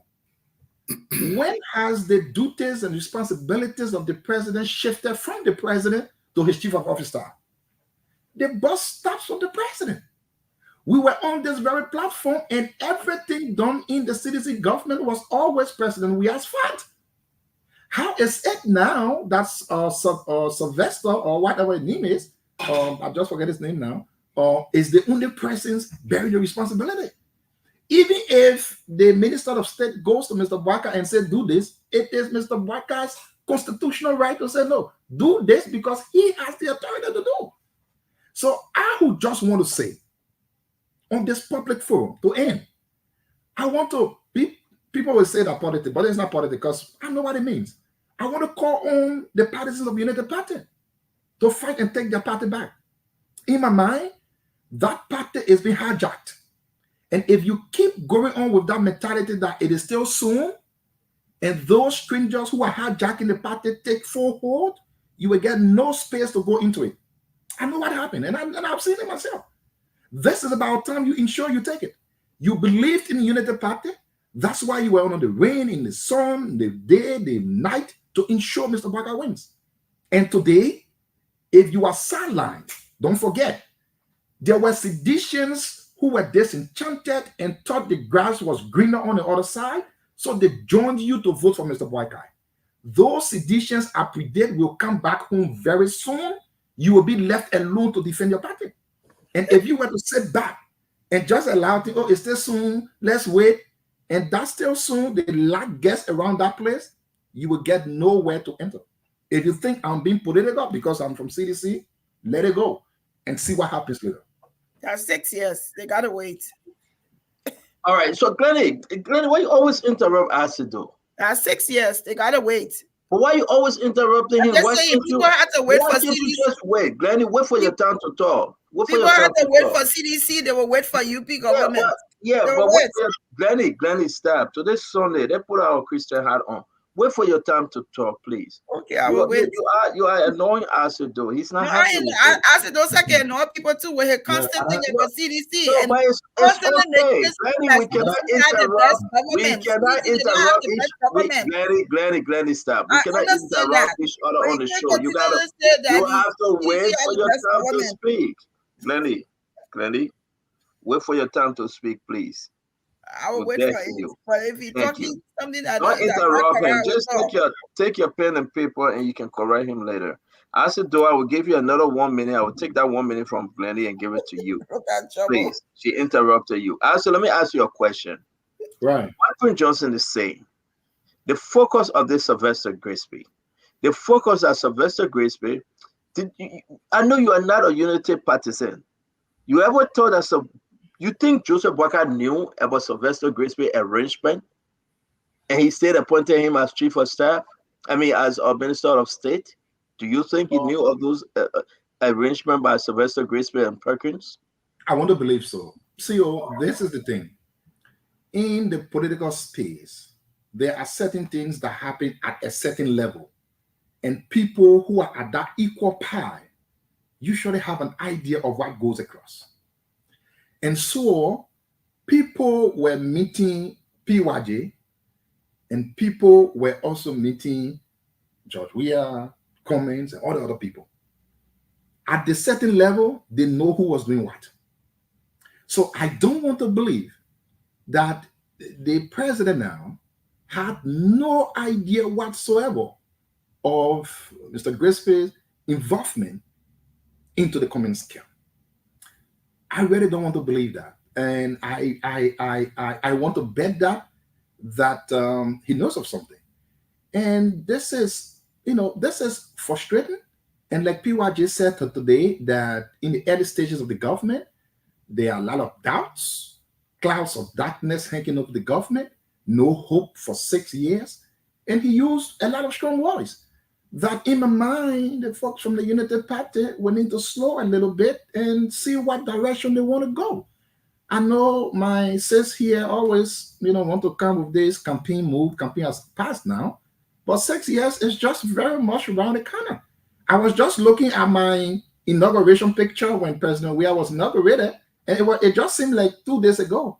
And so if you think 6 years is 2 billion years from now, wait until 6 years comes. But for me, campaign has ended. We are not in campaign, we are in governance. We have argued all along that the United Party was not prepared to lead. Yes, they wanted to win. They wanted for President Weah to leave. But how will you come in power and give one of your most strategic positions to someone who was never in your mix?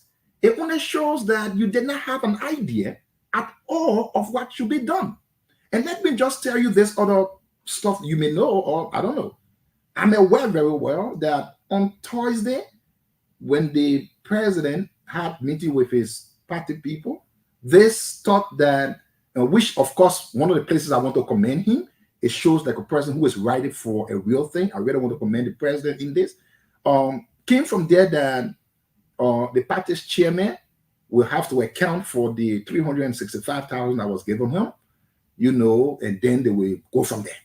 And I thought, it's not bad. It does not mean he ate it or he misused it. It only means bring the report and let's go from there. And you understand? And it was also said that some things were said against Mo Ali by the president, which of course I don't think it was really fair. Mo Ali needs to come in. But again, it only shows how what we've said all along had some truth into it, even if we didn't believe in everything. That the United Party was not prepared. And see, we're on one topic, but you just branch out and want to come back and add like why you said we should let it slide, right? Give me a few seconds. Let me be interrupting you. Why you say you think we should allow it to slide? Well, you can come back to it. Well, give me a few seconds. Let me say this, CEO.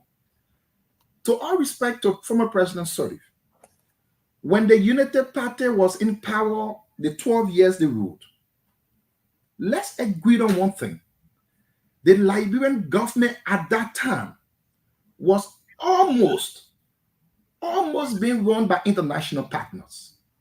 The military was not being run by Liberians. It was being run by the UN and other people. The hospitals, the medical area was being run by NGOs. The information sector was being run by NGOs. The education sector was being run by different people. So the United Party folks at that time were only there as ministers with the name, but they were not actually taking the decisions as ministers. This time now, they are coming back as real ministers on their own. And we are seeing what is going on. It only shows you that Liberia got a long way to go. Thank you very much, Alex. You hear all the many stuff he said, though. But let's finish the Prince Johnson clip. Prince Johnson just posted 20-something minutes ago. And he's still standing by what he said, by the way, until we can get him. But Alex, let me bring in Delon. Delon spoke about these appointments a few weeks back. I'm doing around the inauguration, the week before, so a few days before. Let's play this. While I was happy, I did not jump to the scene. I was more concerned about what happens after the celebration. What happens to the hopes and aspirations of the people? All these celebrations, excitements, cries and yearnings for invitation to even go to the inauguration. We end Monday night. Tuesday afternoon, there will be noise in town. I'm speaking as one who has won huge victories with the people. Every time you have massive victory to the people, their expectations to the roof. Tuesday, there will be some noise to town.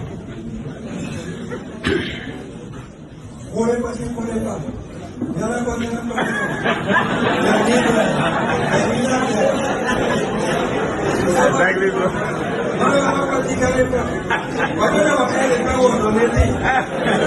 Tuesday, and going forward, We who, by the grace of God, were graced to be the saints and leaders of this nation, we must get ready. That's exactly what they don't say. That's exactly what he said. It's like he was prophesying these things. Sometimes I think what Delon is a prophet. He's just a senator. Because exactly what happened. About qualification, credentials. You just come.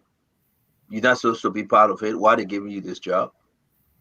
The Liberty Party folks, of which Delon is part of, John Bleed, their leader, folks like Daniel Sando, Clark Edward Tomei, and the rest of them. We are not hearing them crying openly now. Maybe they're talking to Young Bleed, they're on the side. But we are not hearing that noise. I mean, no one can say they have gone on social media and hear the crowds. But then what happening? The Unity Party people crying. The right to cry, though.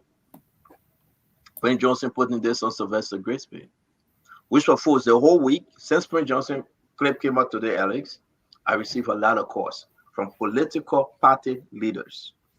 They are saying Prince Johnson is right.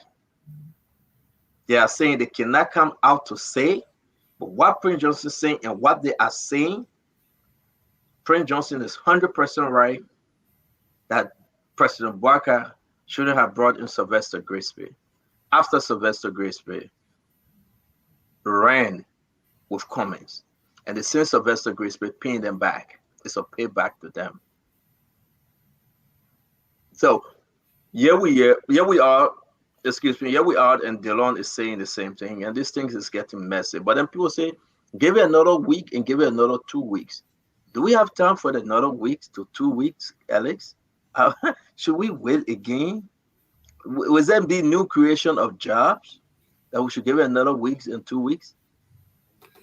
Yeah, I think that, like we say in the Liberian parlance, Delon was speaking like a sandcutter, right? And like you said, he's won big victories. These are normal things. And you remember even during the Ellen Johnson Sirleaf time, the administration, you remember that one time the Unity Partisans, had a demonstration, a huge demonstration for jobs.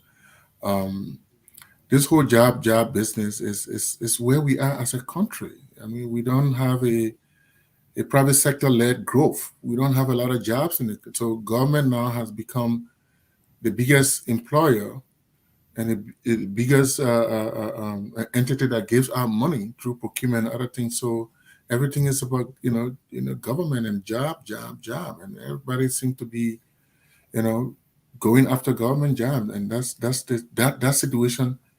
We expect those kind of things to change under this President Joseph Nimba County administration. But again, Delon said it right, and this is exactly what he said. That is what is happening, but that is based on experience and the position we find our country in. Everything is mostly depending on government. Glenn, take another part of this while I try to reach. I just want to go back to two things that I said. When he talked about the fact that Ellen Johnson, the government of Liberia during Ellen Johnson's time was being run by foreign entities, I think that's not correct. I think that's a disservice to the Liberian government at that time.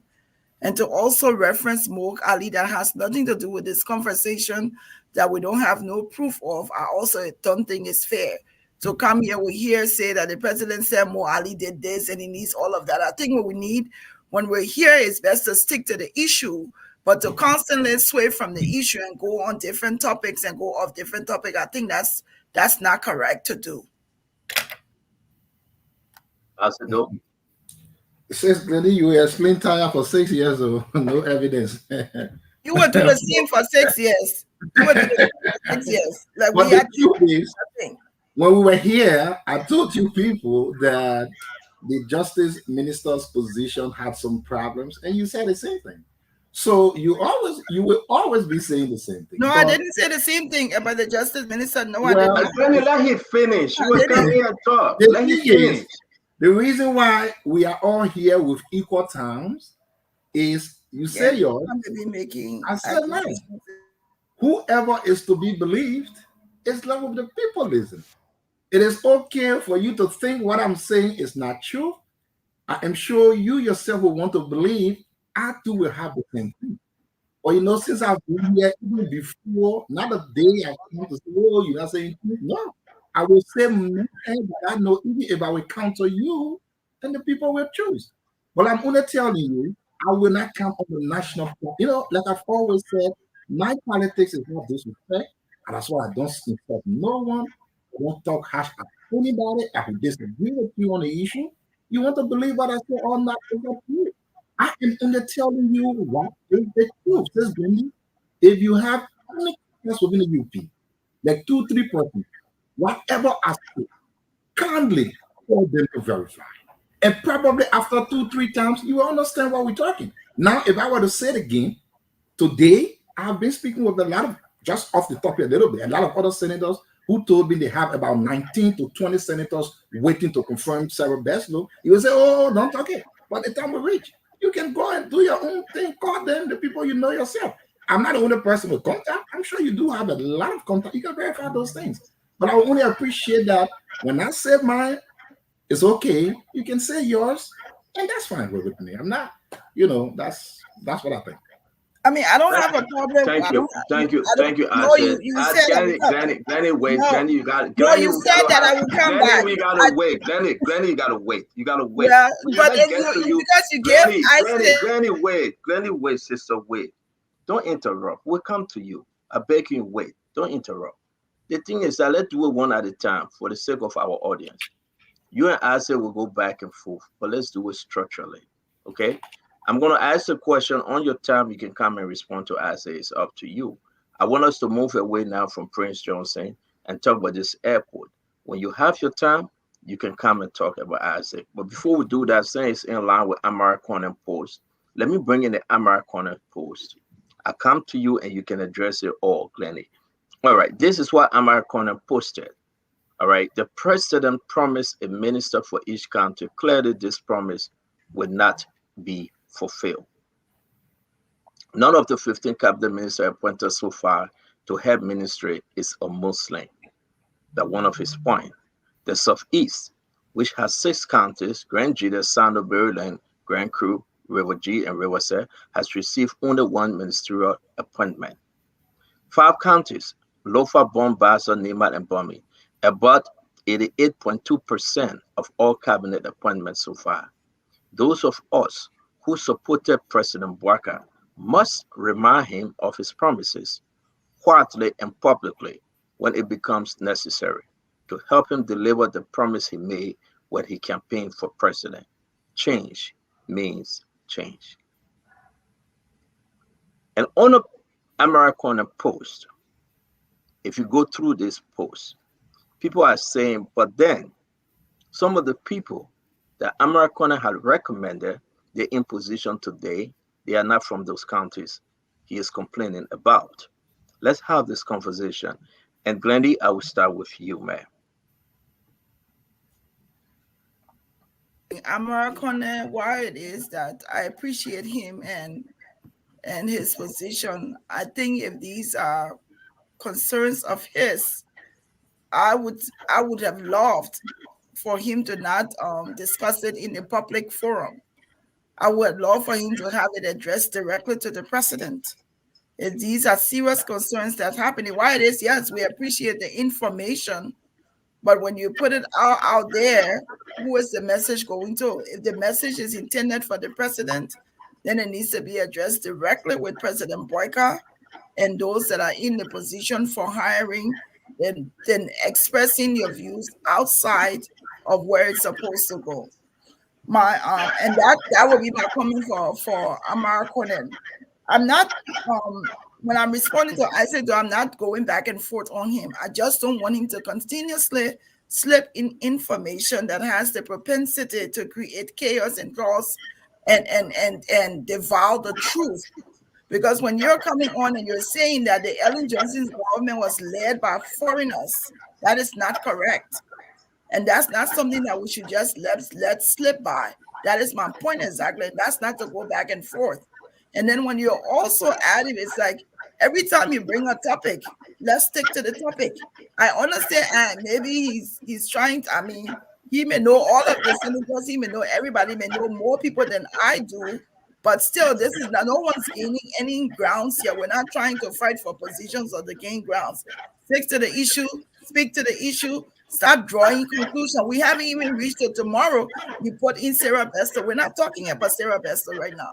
Let's stick on the issue that we're discussing. And when that time comes, we come. That's all I'm saying. I'm not saying anything else. Thank you.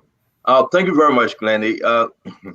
Okay, we be within our talking point. And again, when we ask you the question, what we usually do, Glendy, if you want to say something else, you use your time and say that. It's up to you. But I will advise you, if you chase beyond Isaac everywhere he goes with this different conversation, I think that Isaac will leave you right into Sonny Wayne, and he will be in your town. But Alice, she come to answer again. Alice, let me come to you. Yeah. Alex, I'm a corner though, because you know what, Alex, when somebody posts, right, I love to go to the comments, the way you find the juice of that post. I don't know what a few people what is said under his comments are true, but Amara, you recommended some folks to the president. Couldn't you take that into consideration that those you're recommending, some of them never came from those counties, and now you're putting this on the president that you're not living to your commitment? I mean, is that a legit argument to make under this Amara Corner post? Well, let me say this way. I think Glendy had a point. Even though I don't want to shoot the messenger, I rather want to look at the message rather than shooting the messenger. But Glendy had a point. There are some things that need to be discussed in-house, especially when we are part and parcel of a situation here, right? And that is why, Mr. Stanton, you made a statement about me trying to be diplomatic, but because there are some things that are meant to be discussed in-house, right? But let's look at the substance of the post from Amara Connor. Now, I'm not privy to whether Amara Connor made recommendations for positions. I'm not privy to that information, so I can't speak to that. But I will stick to the content of what he posted. Like I said yesterday on the show, that is why it is simple. You have a spreadsheet. You have the whole government structure, all the ministry, all the appointed position. You have your different criteria. Lawyer competence is one for me. Of course, loyalty has to come in there. Then you talk about party. Then you talk about county. Then you talk about other people that supported you, right? So you set up a spreadsheet to plug this thing inside, and then to each position you have 2 or 3 persons, making sure that you balance all these things. This thing could have been easily done between November. When was the result announced? November, whatever, before the inauguration. Yeah, the 17 and the 18 around there. The 17 and 18, we had about 2 months, plus or minus. We had about 2 months to do that kind of stuff. And then the president, Mr. Bwaka, should have the final stamp of approval on every position, right? It should be balanced, starting from competence to loyalty to county division to party affiliation. Those things have to be factored in so we can have a balanced government. But of course, competence is number one. You got to be competent for the position. And competence, like we defined competence yesterday, equal your academic qualification, your experience, your integrity, and all that thing combined gave you, that qualification to occupy that position. So these things should have been done, but right now we make, it is hard to the extent that we have this kind of analysis from Amra that Lofa is leading the pack.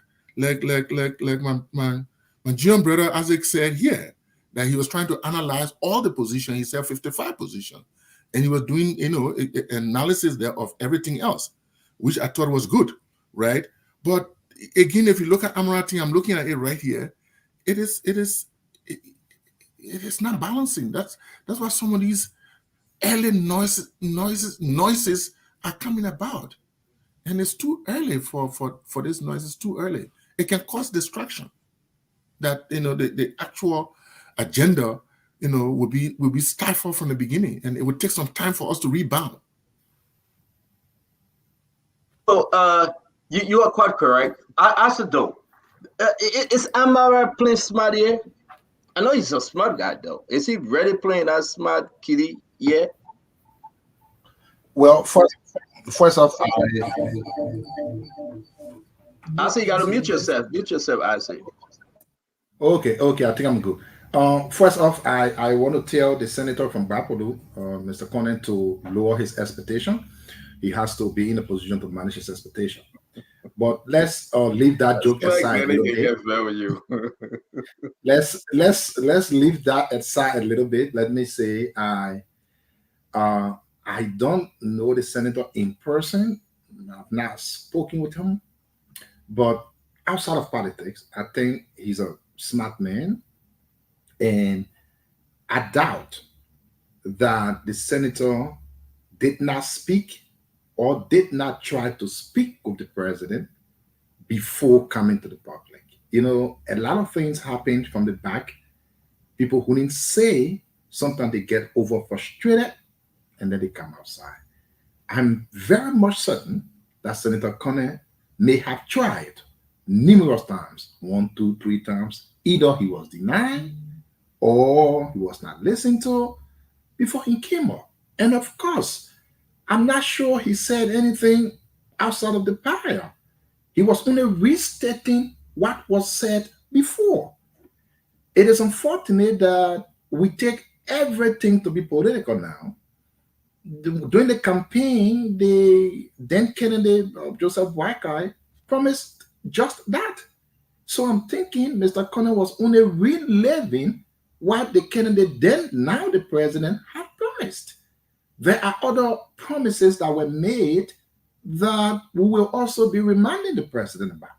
I'm not thinking those should be construed as politic or any other thing. He was only being fair. I said, Mr. President, you said every county will be represented in your cabinet. How is it now we are having 4 from Lofa or 5 from Lofa, whatever, 4 from Magibi, 0 from the other places, 1 from the other places? What is going on? These were your promises. Are you living by them? And I will only say these are the signs of disappointments, frustrations around the place. I don't think it gave any kind of a hope for time to come. And I will say it again. If you think 6 years is 200 years, keep waiting until 6 years comes. Government should start running. It's been weeks now. We should be seeing things happening because we were promised those things. And we know those who were coming in power came as the most competent people. We don't think they will need time to learn again before they start doing something. As it is right now, I'm concerned. Fatima, welcome to the show. Thank you, CEO. Thank you very much to all of the panelists. Thank you to the viewers around the world. I'm honored to be here. So, Fatima, you met us with this conversation. You've been following the show. We'll give you a minute or so to talk to us because we got to move to the RIA. The press release a few days ago they put out the importance of it. Then from there we'll go to the phone line. So talk to us. Well, I was listening to trending news and I was listening to Amara.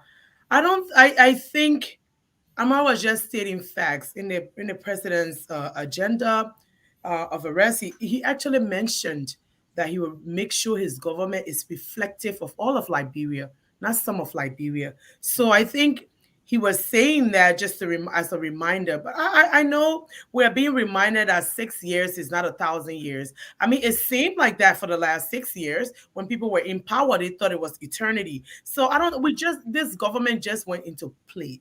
Let us just wait a minute and see how things are flowing. We need not to be reminded every minute that 6 years is not 1,000 years. We know that. We know 6 years, but add 6 years to your age, and then you realize the importance of 6 years. We are all here. We're ruling for this government to succeed. What's going on? Most people are not happy, but we believe that the president will do the right thing by the Liberian people, and we believe that the government, when it takes shape and when it is formed and it takes shape, it will be reflective of all Liberians, and it will do the work for the Liberian people. So that's what I have to say for now. Thank you very much. I want us to just put this up quick. Thank you, Fatima. Then we'll start with Alex on this. Okay. No power at Rabat International Airport press release. It came out maybe 2 days ago. The management of the Liberia Airport Authority, LAA, Rabat International Airport, informed the public airlines and put use of technical glitches being experienced by its primary and secondary power sources. Management is making frantic efforts to restore power supply in the areas and will provide regular updates as to the progress being made. Alex, you seem not to be too happy with this kind of announcement. Yeah, I'm not happy. Stanton, I'm not happy because I put boots on the ground at the airport between 2006 to 2009, and I don't know, there's a lot of work that was done. And unfortunately, we work hard in our country, we put things together, and then either we leave or they force us out to leave, and then everything just goes spiral downwards, right? And what is saying about the airport, that letter is serious because they're talking about electricity to the airport. Electricity to any airport, it is a lifeblood because you got to keep the runway lights on, for example. The runway lights gave the planes the direction to land. No plane is capable of landing when the lights are not on. So, and there are situations where sometimes, I remember there was one situation where an airplane, I think it was Air France or so, was coming in the process of doing the landing, navigating, and the lights went off. So they had to turn around because you can go down. So this is a serious matter. And effort has to be made to restore current to the airport. The airport used to get some light from Firestone, about 110 kilowatts or so, if I get the measure correct. But then the Firestone, after some time, had to take that away because they too had their own situation. Then there were, along the line, there were two 500 kVA generators that were bought some years ago under the program that led me to the airport. And of course, those generators have been years old now, so I'm sure they will have problems. So there's a need to address the airport situation, and not only the electricity situation. The airport has a lot of problems, even with securities. I mean, even with the number of staff that work at the airport, it's a security concern. There's so many dimensions of problem at the airport that needs to be resolved. And as this country is beginning to open up hopefully with this new government, there will be people coming to the country, and therefore there will be the need for more airlines to start coming. Right now, we only have two international, or 1.5, I would say 1.5, because we have Brussels and the famous, or the other airline, Air Morocco, right? So we have those two, and then besides that, we have a couple of other regional flights.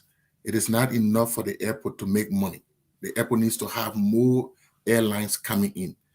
But in order to do that, more people need to be attracted to the country.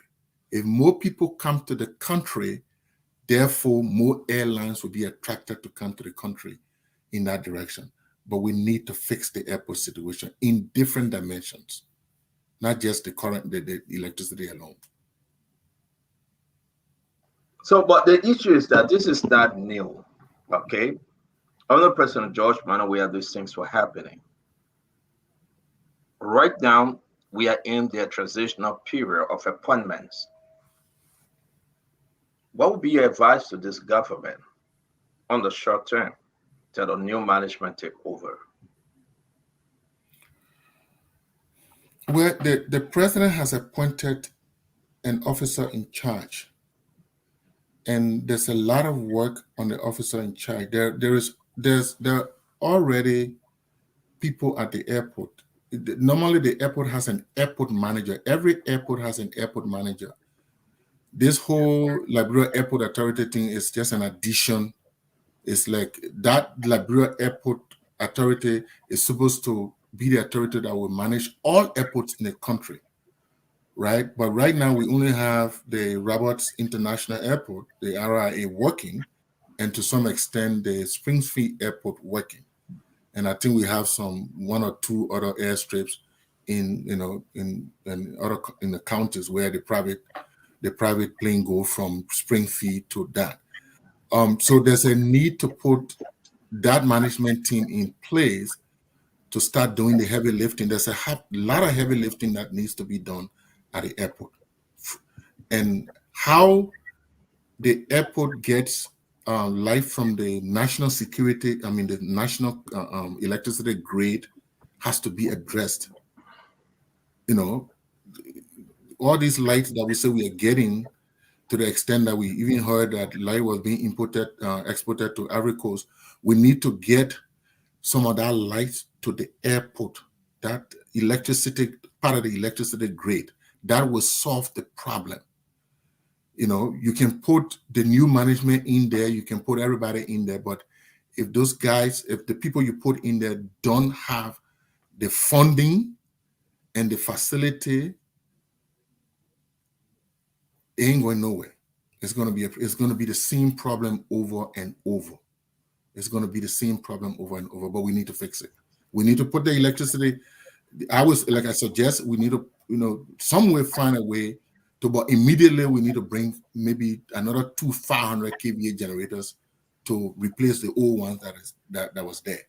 That's the immediate thing. While we look for the electricity grid, we need to bring 2 500 kVA generators to replace the old ones. Wow. At the end of the day, what do you think? You think it will be taken care of very soon? Are you talking to anyone? Not really, but there is a need to do that quickly. Otherwise, the existing airlines will not come. You read the memo there. The memo is saying there's no light.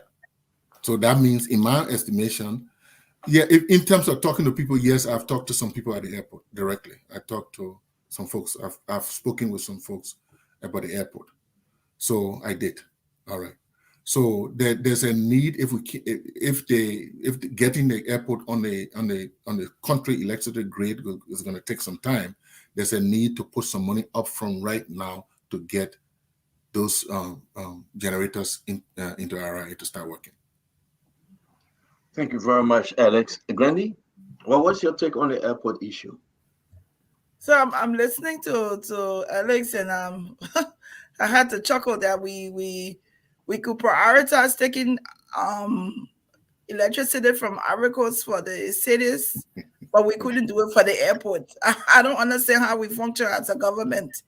I don't know what else I can say to that. I can't say anything else to that. It's like we didn't feel it was important or it was a priority for us to make sure the airport had light, but we were getting it from Ivory Coast. That's the only thing that's mind-boggling to me. I would hope that this new government wouldn't do the same thing, that they will prioritize ensuring, because that's our first impression. That's what people see when they come to the country first. And that should have been a priority for any government at any point in time. So I hope there's a plan to light up RIA, because there's some people coming, they can't come to town right away. They have to spend the night in the hotels around there, and that's something that they need to work on to ensure that there's electricity. But I don't know. I don't know what else. I don't know what is the rationale to get it from there and not support the airport, but support cities and towns and counties and people homes. I don't see the rationale in it. Hopefully it will be different this time. Yeah, let me just borrow once 30 a few seconds from Glendy. Another thing we could look at is somebody stated here is the solar panel thing, but that will take some time too to put the solar panel thing there. But because we're talking about immediately there gotta be those generators, then we can work on the solar panel in the absence of the electricity, the country electricity grid. Other countries have done it. They're succeeding with the solar panel. That's another thing to look into. Yes. Thank you very much. Thank you, Fatima. This is a serious issue as it pertains to the airport. The points of entry for each nation is some of the most generating areas. And those are the first outlooks of our country when people enter our country. The president needs to take immediate steps to ensure that the airports have lights at all times. I think it is a major hazard for the airport not to have lights when flights are landing. It's a serious problem. It's endangerment for those that are coming into the country. It's endangerment for even the citizens that live in the country. At nighttime, most of the criminal behaviors. I was recently, before I even left Liberia, there was a little stroke that they were having. By the whole day we have electricity, and at night there will be no electricity. We have to use the generators. I don't even know how, because at nighttime is when people go out and do robbery and stuff like that. I was thinking that, they would have left the lights on at night. And so the president is going to prioritize. He understands that, this is a serious issue. That's why during the election, when I heard during the campaign, they were talking about electricity was being given to Ivory Coast. When most of the time we learn in Liberia, there is no electricity at it. It was laughable. So I'm sure, and I'm of the strong conviction that this president understands and needs to understand. People put their dreams, their hopes, and their future in him. Okay, we fought for this because we wanted change, major change. And I think he understands that. And we will be here to make him aware that these things are serious. People are looking, people are watching, and he needs to take it seriously and ensure that there is lights all the time at the airport of Liberia. So I think he's looking towards it, and he's going to make sure that there will be light, and will prioritize all of our ports of entry for that matter, and secure our city. Because if there is no electricity, there will be no security. There will be no attraction of investors into our country. So why you look at the girl like she from Lala? Look at me because that every time I see I'm trying to see his name before you say a mistake, Mr. Isaac Doe. Every time I see him saying that, 6 years, I think you were there for 6 years. You gave us a failed state. Now we're trying to move forward, but you know what? We have to take the failed state and try to perfect it. But Isaac Doe didn't say anything to you. You're acting like Glenny now. No, I just call his name. He speaks to the Liberian people, but he forget what they did in the last 6 years. It's what I'm talking about. History has not been erased. History is there for us to go back and learn from. So I don't want when people start looking and say, he's telling us, this, we promised this, we did. We just took a failed state from you guys, a failed state, a filthy, unclean, unhealthy state that we had to go and clean. What the city mayor couldn't do in 6 years, our people were able to do in 3 weeks, 3 to 4 weeks before election. So for you to come here and try to pacify people, I'm not saying, I think the pace of the nation, the pace of how things are going, we are not satisfied with. I'm a progressive. I'm a progressive. What Joseph Walker is doing, they're dragging their feet. I'm not happy with it. But I would never go back on what we collectively did for Liberia to rescue Liberia from the hands of those clowns. Never. We received a failed state. Everything in the country was ruined. And I would not let him or anybody convince me otherwise. So I'm not trying to be sarcastic or anything, but I'm just trying to say, call a spade a spade. When they were in power, they did absolutely nothing. They were doing shenanigans, having a young boy, young girl, and they forgot that Liberia was the oldest republic on the continent. And so now that we've inherited this failed state, give us 100 days. So you can start. And I'm not talking as someone who is so passionate I can't see. I'm a progressive. I see that there are things that we need to move fast. I see that there are things that we need to uplift the people. But you know what? We receive a failed state. And Joseph Boakai needs to pick up the pace and satisfy the Liberian people, because these people were hungry and eager for change. And they put their $5, that 25 cents, their $100 in to ensure that an old man beat a young, vibrant man to take over Liberia and her economy. So that's why I speak for. I speak for those Liberians who can be on this platform. For my mother that sit down here every day and say, I won't go back to Liberia. I won't be in America. This is not my country. I speak for her. Because if Liberia is secure, if Liberia is free, if everything is okay in Liberia, my mother will go back to her country and live here. She doesn't like it here. And so I will fight for her and all the voices of all the women, all the men, all the children who want to go back home and have a better Liberia. Not because they gave us that failed state, so they should come and always say, in the last 100 days, you're talking about corruption?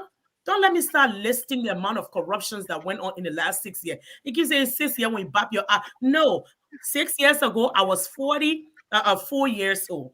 Now I'm 50. That is not no joke. I'm no small potato. I'm passionate about this, and I will not take it lightly when anybody try to play it for peanut and chicken soup. It's not happening, not on my watch. Thank you, CEO, for the opportunity. Amen.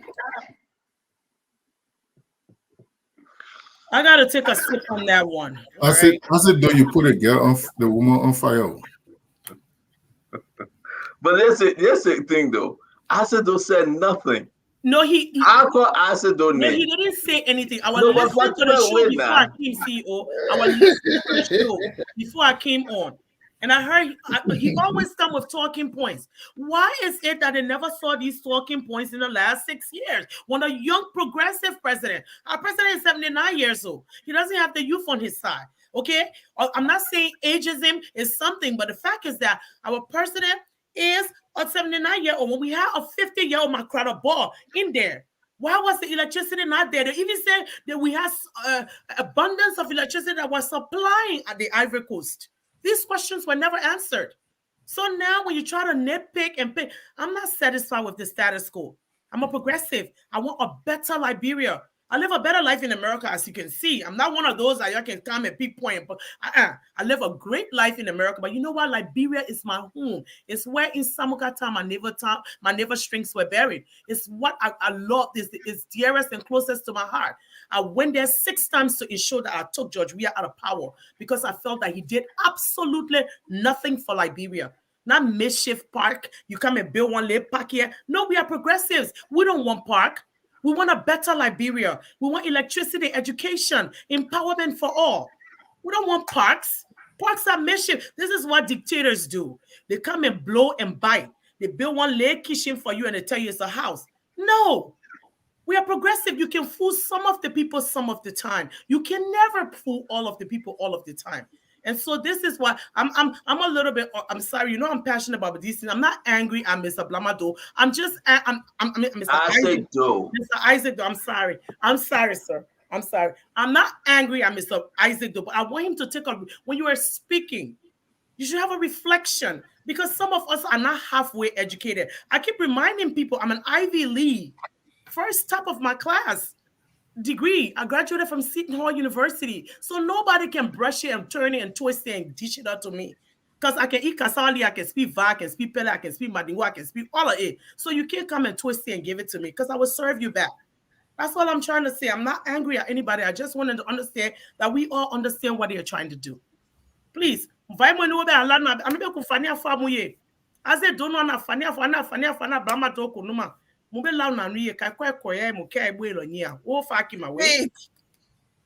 you.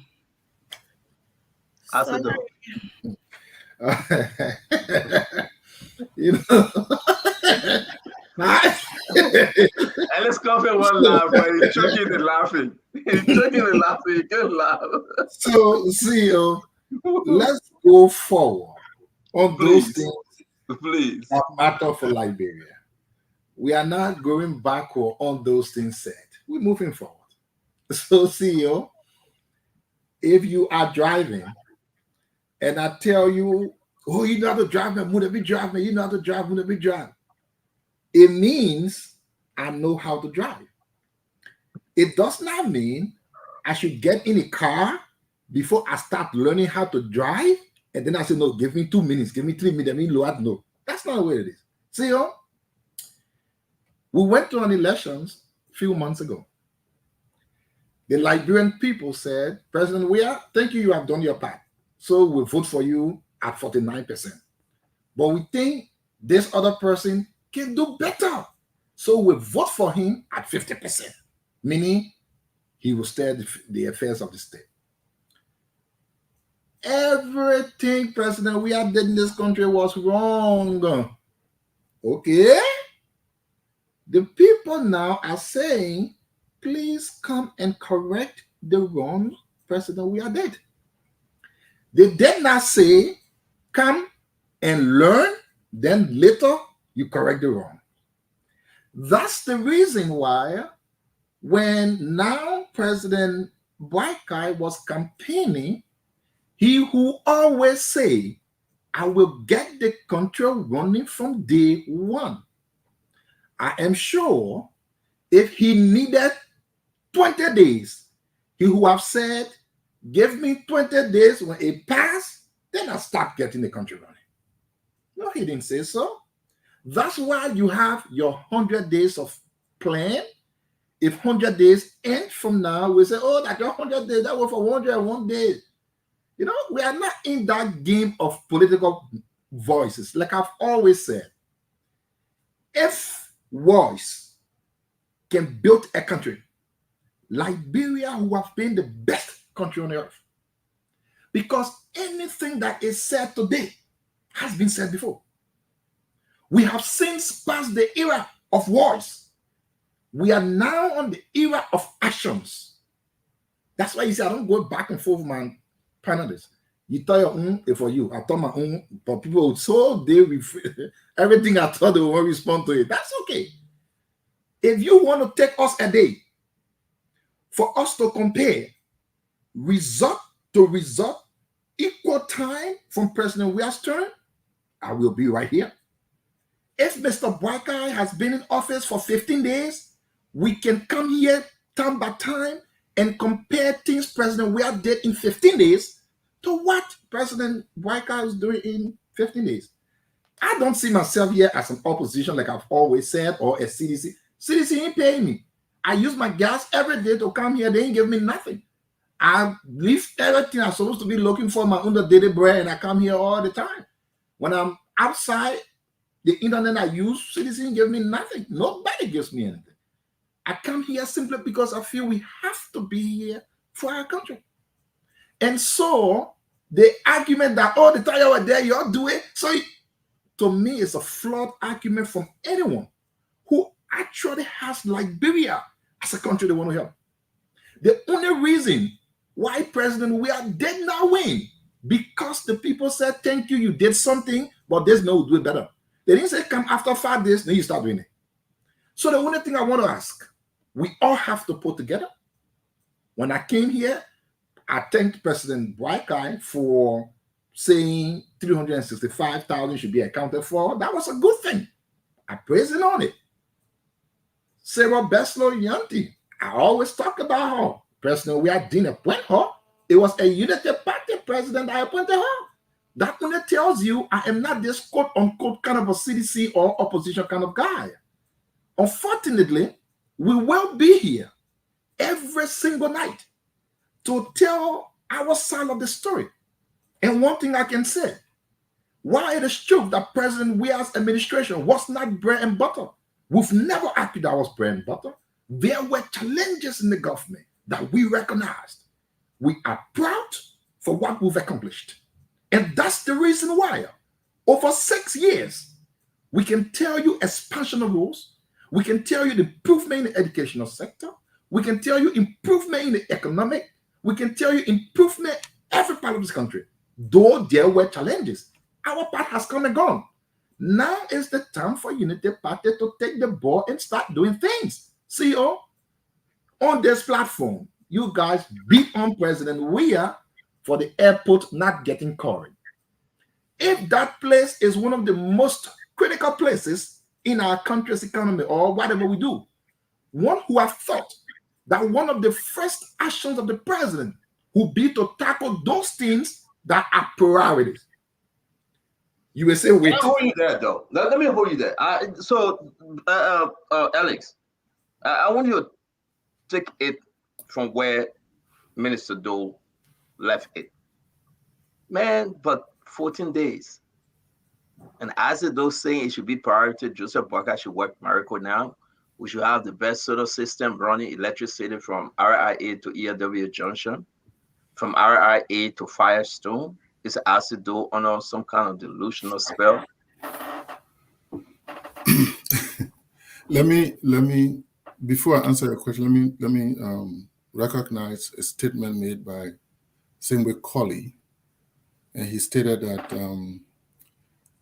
the RIA need more KVA. In fact, he said the RIA needs 800 KVA to 1,000 KVA. That is correct. That is quite correct.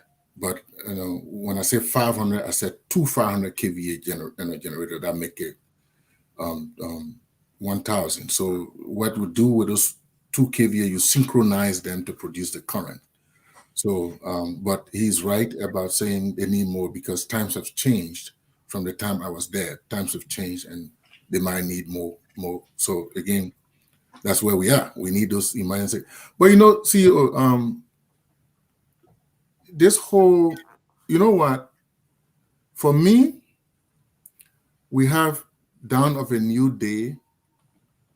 We say, Joria Mongo, Joria gone. Let's focus on the forward march. That's it.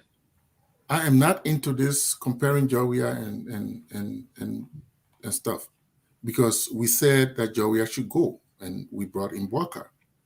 The problems of the country remains the same. If we feel that things were done wrongly, there were corruption, we have reasons to conduct audit. We have reasons to conduct investigation. We have reason to immediately at some point, put a asset recovery team in place or task force in place to begin some work, whether now or later, right? So if we think things were wrong in that administration, government is continuity, we should fix them. If we think people were responsible for accountability issue, we should deal with that through the General Auditing Commission audit. We should deal with that through LACC. And those things which have stalled, for example, all this old audit report, we should have an asset recovery task force that will begin to fast track those things, that will begin to fast track all the different reports that are there. That is the way you address the ills of the past. The country seems to be divided, as we say. There's a need to reconcile the country. These are things we should pay our attention to going forward. We're talking about the airport. Whether it was done wrongly under Joria government, we still have an airport to operate. We still have planes to come to our country. So we got to fix it. And that for me. So my question is same, Alex. How soon will you give the president to get these things resolved? Well, the government, no government can fix everything in 1 day or in 2 weeks. It's when it no electricity, Alex. You're talking about fixing everything in 1 day. Plane got to come in. People got to work. You were there before. That is what we're saying. It is not, and it is now an emergency situation that needs to be addressed.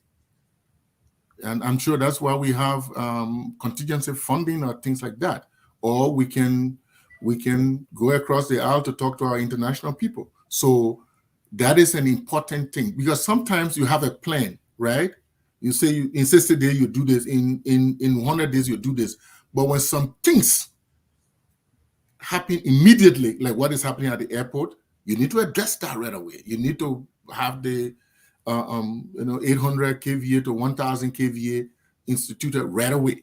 You need to pull some money from somewhere and need to deal with that right away. The airport cannot be dark, otherwise planes will not land in the country. Okay, thank you, Alex. Before we go to Glennie, let me bring in this newspaper. Newspaper are running. Frontliners of rescue mission for straighteningly speak out. Wow, this is huge. People are speaking out. I don't know who all there. I can recognize some of them. I got you. I can recognize some of them. Yeah, people with only 2 weeks into Bwaka administration, people are speaking out. Who are those speaking out? Wow. And we also have this one, UP enters gloomy nights. Nepotism on the rise. Heavyweights, others get disgruntled. Again, Stephen Johnson, Patrick Horner, Mo Ali, Chairman, Reverend Tappet, Amara Corner.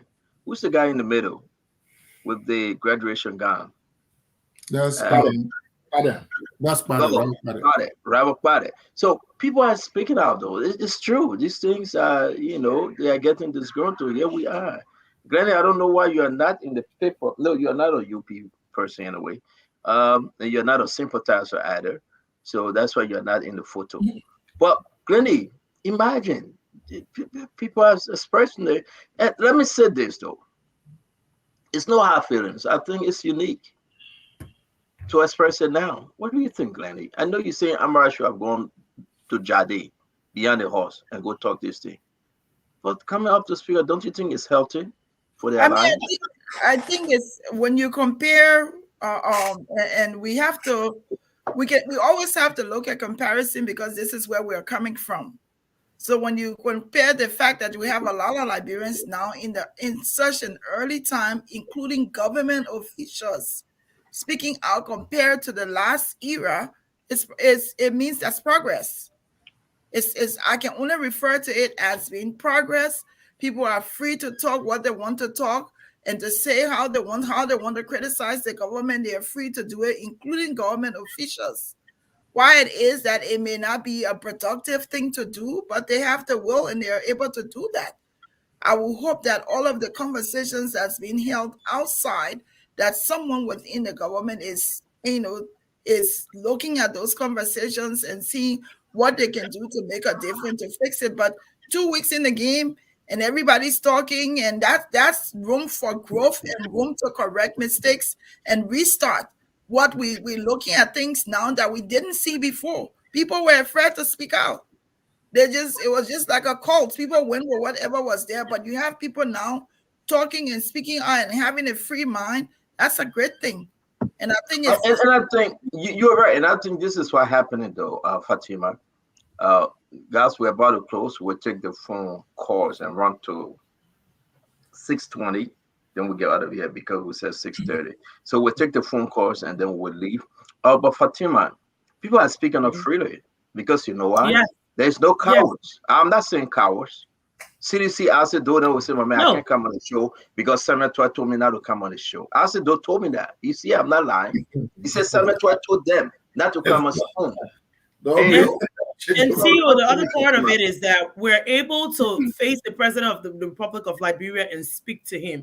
Like I was able to, before I came, I went and met him and I was able to speak my mind to him. We're able to tell him because you know what happened to this revolution, this green revolution was that it took the young progressive Liberians, the older Liberians, the children, remember the little girls that called and gave you donated their lunch monies for us to have today.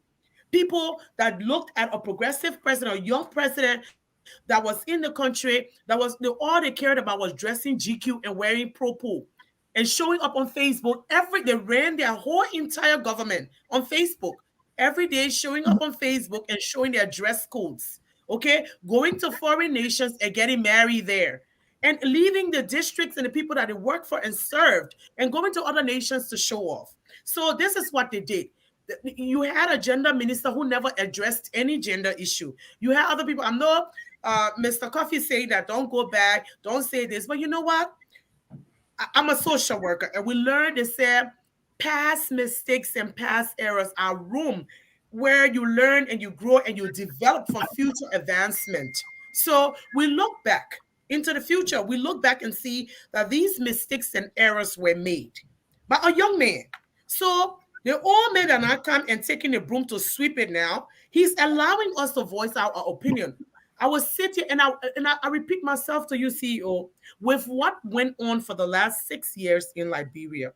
And I have relatives that served.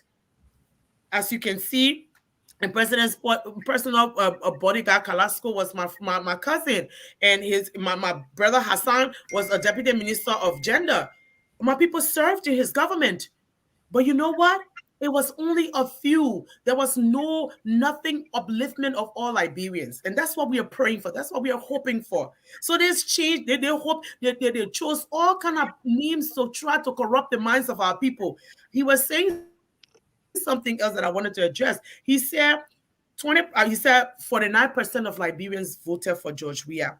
But it took a brave 1% that stood up against him. He thought because he was popular, he thought because the people loved him, he would create makeshift parks that the people would gather and gravitate towards.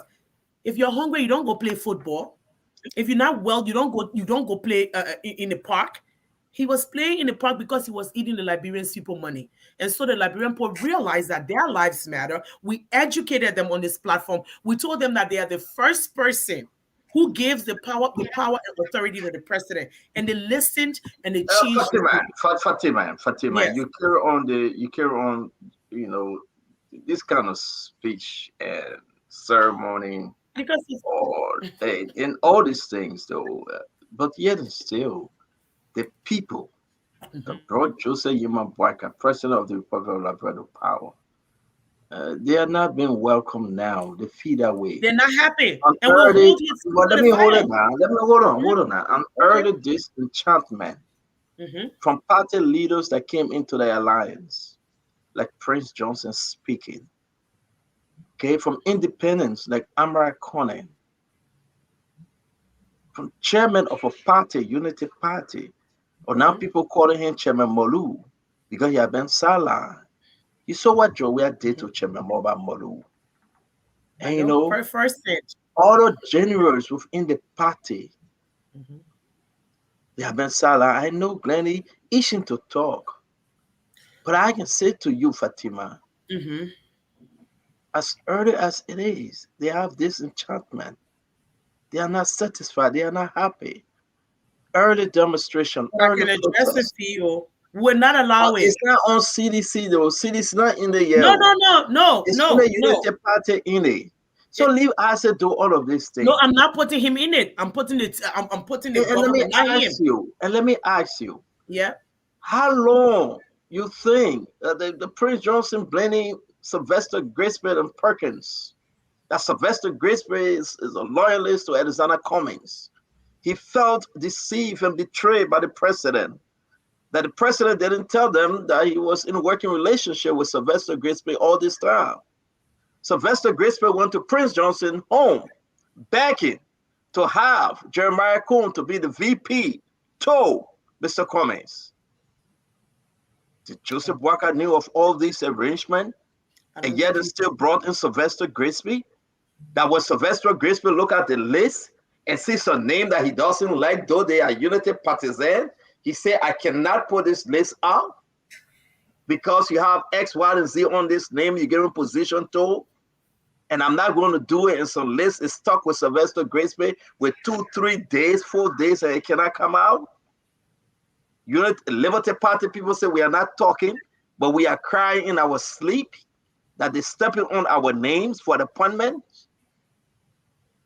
How long should the Liberian people wait, Fatima? I'm asking How long should Unity Party wait? How long should those sedition that supported Joseph Yimabwaka wait? How long that those on the fence, how long you expect them to wait? How long when we sit back I ask them for a little bit more patience, because this president, I guarantee you, will hear us. Joseph Boakai will hear us. He will understand that it took all of us collectively, all well-meaning Liberians who struggled for change in their country, who wanted this change, this day to come, to make sure that this came into fruition. This baby was born. He is going to listen to the Liberian people, and I know this president is capable of doing it. He's going to do right by the Liberian people. I'm just begging the Liberian people to ask. Yesterday, Uncle, see, I forgot to tell you. Yesterday, everybody was calling me from Liberia. They said, "Oh, Fatima, we got some news that you have this gang of people.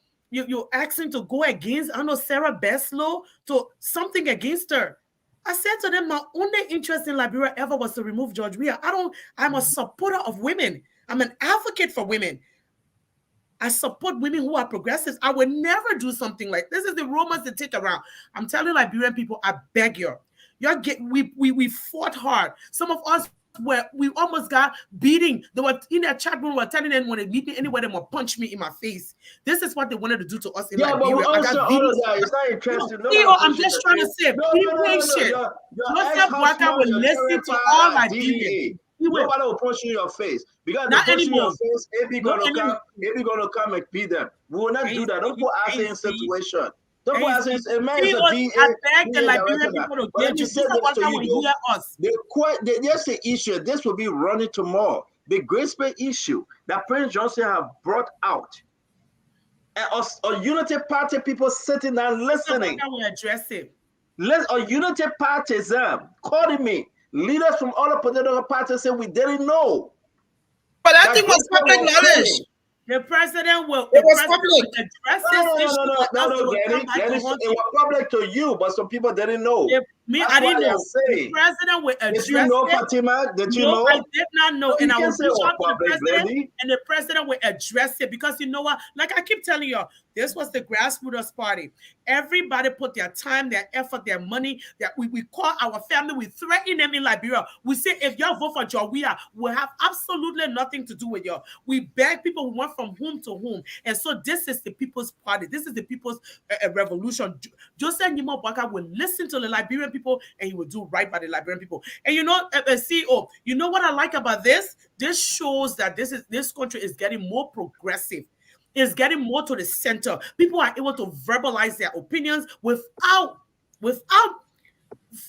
any fear of threat, of intimidation, or harassment, or being hurt. So this is a good country. This is good. I understand. Let's go to the full line. I think we can wrap up now. We got about 12 more minutes. I said, do I beg you? I know you want to talk. Be fast. No, I want to be. I want to be. Yes, thank you. You know me. I don't go back to things. I go forward. So let me just give you a quick. Wait, Granny and Fatima setting for you, baby. Be careful. No, you can go back. History. I don't know. You know, people usually say, even after winning the election, Unity Party partisans seem to be so angry all the time. Why are they so angry? Because our country.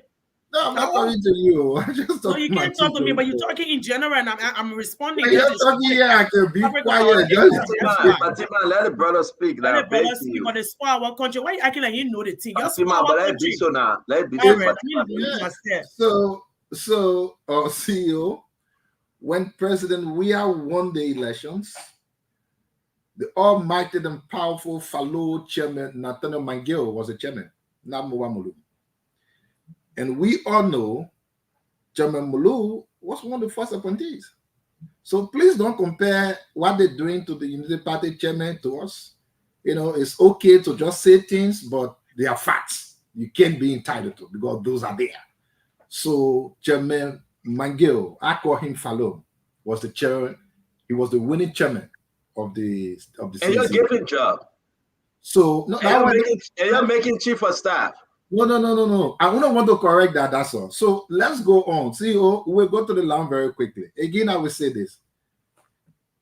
We want civil servant salary to increase. We really want that. We want our rice prices to go down. With 20 million left in the budget. Are you serious? We want the roads to be fixed. Fatima, stop, man. Give me brother straight. Then you got money for this. I'm so happy. Fatima, we can't do that. No, but let the brother speak.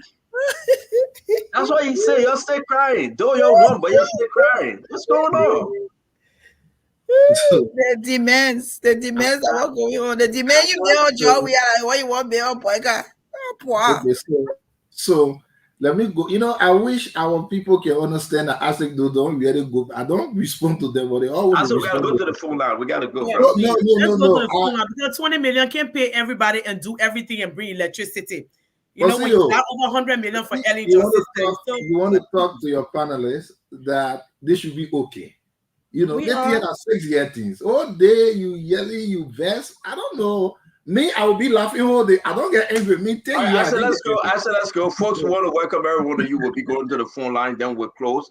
It is important. One of the issues I want us to discuss, because those of you that listen to us from Liberia and outside of Liberia, all of our many family members and friends, we appreciate you on a God's Given Sunday, the first Sunday of February 2024. You are joining us we want to hear you. We want to hear your own feelings. 2 weeks after inauguration, under President Joseph Yuma Barker, are you happy? 2 weeks with everything you are hearing. And the bond shared today, to me, I'm surprised that Prince Johnson put out that Sylvester Grisby was doing everything for Mr. Cummings to win election. Then at the end of the day, he's running the government. I want this to, and I will discuss it again tomorrow, that the Minister of State, a presidential affair, Sylvester Grisby, that served in a position under Ma Ellen. What was the arrangement? Did Ma Ellen recommend Sylvester Grisby? What was the arrangement? Sylvester Grisby, the Prince Johnson said, he was fighting for Mr. Cummings, that Mr. Cummings must be president. Then why Joseph Yuma Barker brought him in? Why President Barker brought in Sylvester Grisby and Unity partisans feeling within themselves that Sylvester Grisby is stepping on them? What's really happening? So it is too early to have that discussion, like Prince Johnson said on the clip while he was preaching today. What's going on? I think only the president have to answer this one. Have they barricaded the president so early in the first 2 weeks? What happened with the other people that were fighting? Those people that crossed the border from Ivory Coast. The famous picture. You saw Jeremiah Kuhn. You saw Senator James Banning. You saw former Senator, what's his name, John Balut, going into Maryland, going into the southeastern region, that they were walking in the mud. What's happened? Let's go down to Babaru, Botokane. Let's come down to Kepman, Deva Vabla. Let's go down to Bomi, Alex Stader. Let's come to Monserrato, Darius DeLong, Bon County, Prince Moyi, Lofa, Steve Zacco. What's happening with Brian Samuka? Is he going to Maritime? Is that why we're hearing that he's going to Maritime, or they're just going to step on him? I mean, what's the importance of Sylvester Grisby? One of the big fish that was supporting Mr. Cummings. One of the anaconda that was supporting Mr. Cummings. Why President Barker brought him in? And everybody is complaining about Sylvester Grisby. Is this a good start? Or how long you got to wait before you find out? Nelson, Colette, let's open the phone line. Let's take 10 straight call from Monrovia, Liberia, the entire Liberia. Let this 10 straight call. Then we'll come to the folks in the diaspora. But this is a fundamental question. Were the Unity Party leadership blindsided by the president? And I know Sister Glennie want to answer this, but we're going to the phone line. Were they blindsided by the president?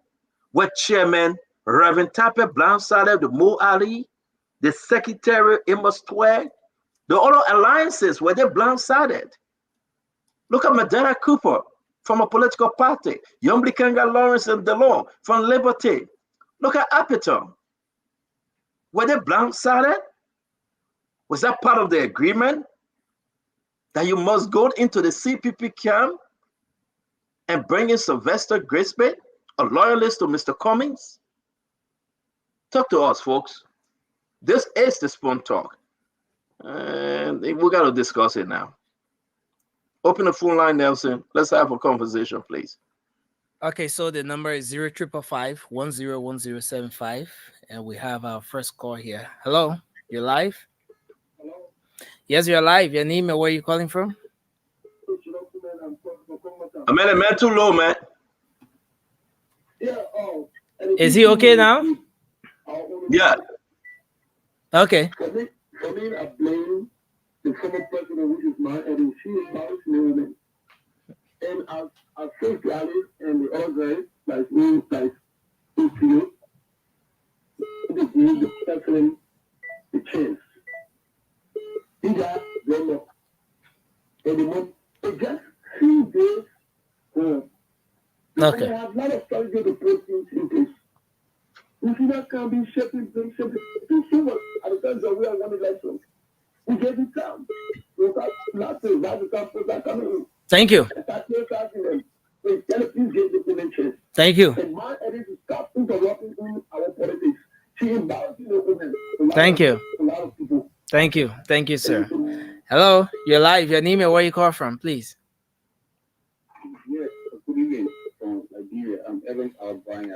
Can you give a little bit of volume, Nelson, please? Okay, go ahead. Yeah, I'm just sure. I think to Glenny and listen to as well, and they are well on point. There are still, we have to the fact that there are so many mishaps in the area half of this entire game, and we have gone through a long struggle. I think the president needs to make a comeback, and the opposition as well understand that. The serious threats in the country, and the president is only amended to clean up the system, clean up the mess they need. Thank you. I think like, yeah. Okay, thank you. Let's hold you there. Hello. Yeah, how you doing? Yeah, please go ahead. Omo, go ahead. I bless God for family. You know, I just want to speak one statement to Isaac Doe. Please. As they do, the Unity Party took, you took the government from Unity Party. Don't forget that. After the party took for war, it was your party against government, took country Unity Party. And it's not found Unity Party taking for you. It should be something about it. Look that the microphone is far away from something you're doing. It's low, it's not doing right. So let me take some calls from here while you make that adjustment now. Okay, but the sound is very loud here. Very loud. Oh yeah? Volume, yeah. No, it's not me though. But you can go ahead if it's okay on the radio. Yeah, it's very. Is it okay with you, Glenny? Are you hearing them well? Yeah, we can hear. I can hear. Well? I can hear. Okay. All right, Nelson. You can go ahead, please. Okay, let me bring this person back. Hello. Hello. Yes, you live. Please go ahead. Yeah. I'm I can hear. Okay. No, Nelson, go ahead and fix it, man. Even the colors are those are yes saying they're not. It's not. There you go. They are saying so. That's not how it usually sound. Yeah. Make the necessary adjustment, please. Let it go into the feed. We're backing you. I'm gonna take some calls from here. Hello, your name and where you calling from? Hey, Santa. Yes, sir. You got 30 seconds, please. Yeah, this is Cyrus McGee. I call you from Minneapolis. Yes, sir. And I've listened to the back and forth. Thanks to your panelists, like they're first with everything that we do. I always tell people there are a lot that would come up. You call a couple of names, Senator Dillon, Senator Vabla, other people. They are silent. They are not speaking. but Senator Johnson can come up to openly speak. But I will say one thing. I know it's 30 seconds. Senator Johnson needs to call a press conference to explain more. I think from what I've observed, there are more things that he will say when he called a press conference than speaking from his pulpit, where journalists don't have the opportunity to ask him those hard questions. So let him call a press conference and address those burning issues. Thank you so much. Thank you. Good. Can we try? Okay. Yeah, go ahead, try it. Hello? Hello? Hello? Good evening. Your name and where you calling from? My name is Tegonti. No. Tegonti, hold on. Go ahead, Nelson. Okay. Tegonti, please go ahead. All right. My concern is with the lady in studio. She's trying to solve her case to say state government inherited more money than what we have inherited. They inherited, she said 21 million. And we met in the economy to make 7 million. And Chawia was able to take the country from that stage and bring the country to a higher level. And she said that to say all kinds of things to say she don't know what Chawia did in the country. She shouldn't be talking herself to say talking. Thank you very much. Let's hold you there and take another person. Hello. Okay, we bring in this person. Hello, please go ahead. You're live. Yeah, good evening. Yes, sir. Let's hear you. Yeah, I call for the Adult Council of the Unity Party. I think will be the Adult Council. The Adult Council of the Unity Party. Yeah, I think what is going on, the adults will be meeting. We will sit and we'll make sure that His Excellency, who is the first adult of us, will listen to us. Besides that, I said though should be ashamed that he's sitting on that platform. Before the Southeast, how many person was appointed for the Southeast? And what did they do there? Thank you. Thank you, sir. Hello? Hello? Yeah, hello. Yes, go ahead. You're live. Thank you. This is Paul Sosa that come from Dupo Road. Let's hear you, sir. Thank you. We say we wanted change, and the change had come. So I don't see why other people started murmuring and talking to each other. I don't want for Senator Johnson and other people to start crying. This is the change that they said they wanted. They say when child want boom, get on the boom. And see what all they will take from the boom. So thank you. That's my input. Thank you. The thing we wanted like, hey. Thank you. Hello? Hello? Yeah, hello. How are you doing? Yeah, please go ahead. Yeah, it's nothing much. Just why I'm listening to the show about this grateful man. If what Mr. Johnson is saying is true, it is so unfortunate because someone who did not support you as time come where nobody know it just giving you a higher position. It was so frustrating. So Mr. Johnson is highly frustrated on the process. If it is what happened. Thank you. Reason our struggle and when we all know what Mr. Johnson did for us. Thank you, sir. Let's go there and bring in this person. Hello, you're live. Yeah, good evening. Yeah, hello. Yeah, good evening. I'm going Lisa Mobile. Okay, Lisa Mobile will call you after the show, okay? I'll call you after the show. Let's talk to this person. Hello. Yeah, hello. Yes, go ahead, please. You're live. Yeah, I'm kind of calling from Annabelle. Please go ahead. Yeah, I want to agree with Senator Johnson. The issue here about Mr. Grisby, Labrador people have to be very careful because the same thing that happened to President Weah likely happened to President Parker in the past. All of the information will be taken and will be given to Kumi. So Kumi will have somebody in the system that all of the information will be going to. So Unity Party and Parker have to be very careful. Thank you, sir. And all of the information will be leaking out to Arizona Kumi. Thank you. Hello. Hello. Nelson, you want to hold on there? I beg you, hold on. Let me bring the guys in again because that's I beg you. Nelson, I think you have taken 10 questions. We really have to go. It's 6:34. Let me bring the guys in real quick. I will take 5 questions from callers from my end here. We'll continue this conversation tomorrow. But I'm deeply concerned. Isaac, let me start with you. I'm deeply concerned. A lot of Liberians hearing about this Grisby issue now. So they are disagreeing with our sister Glennie that it was a public information. A lot of Liberians didn't know that Grisby went to Prince Johnson's house to ask for Jeremiah Cohn on behalf of Mr. Cummings. If this is true, if this is solid true, that's troubling. For Unity, sorry to come to you, Ashley. Let me start with Fatima now, not you, because you're from the other side of the river. Fatima, if this is true, that is troubling for Unity Party. I didn't know. I didn't know either. A lot of things I didn't know.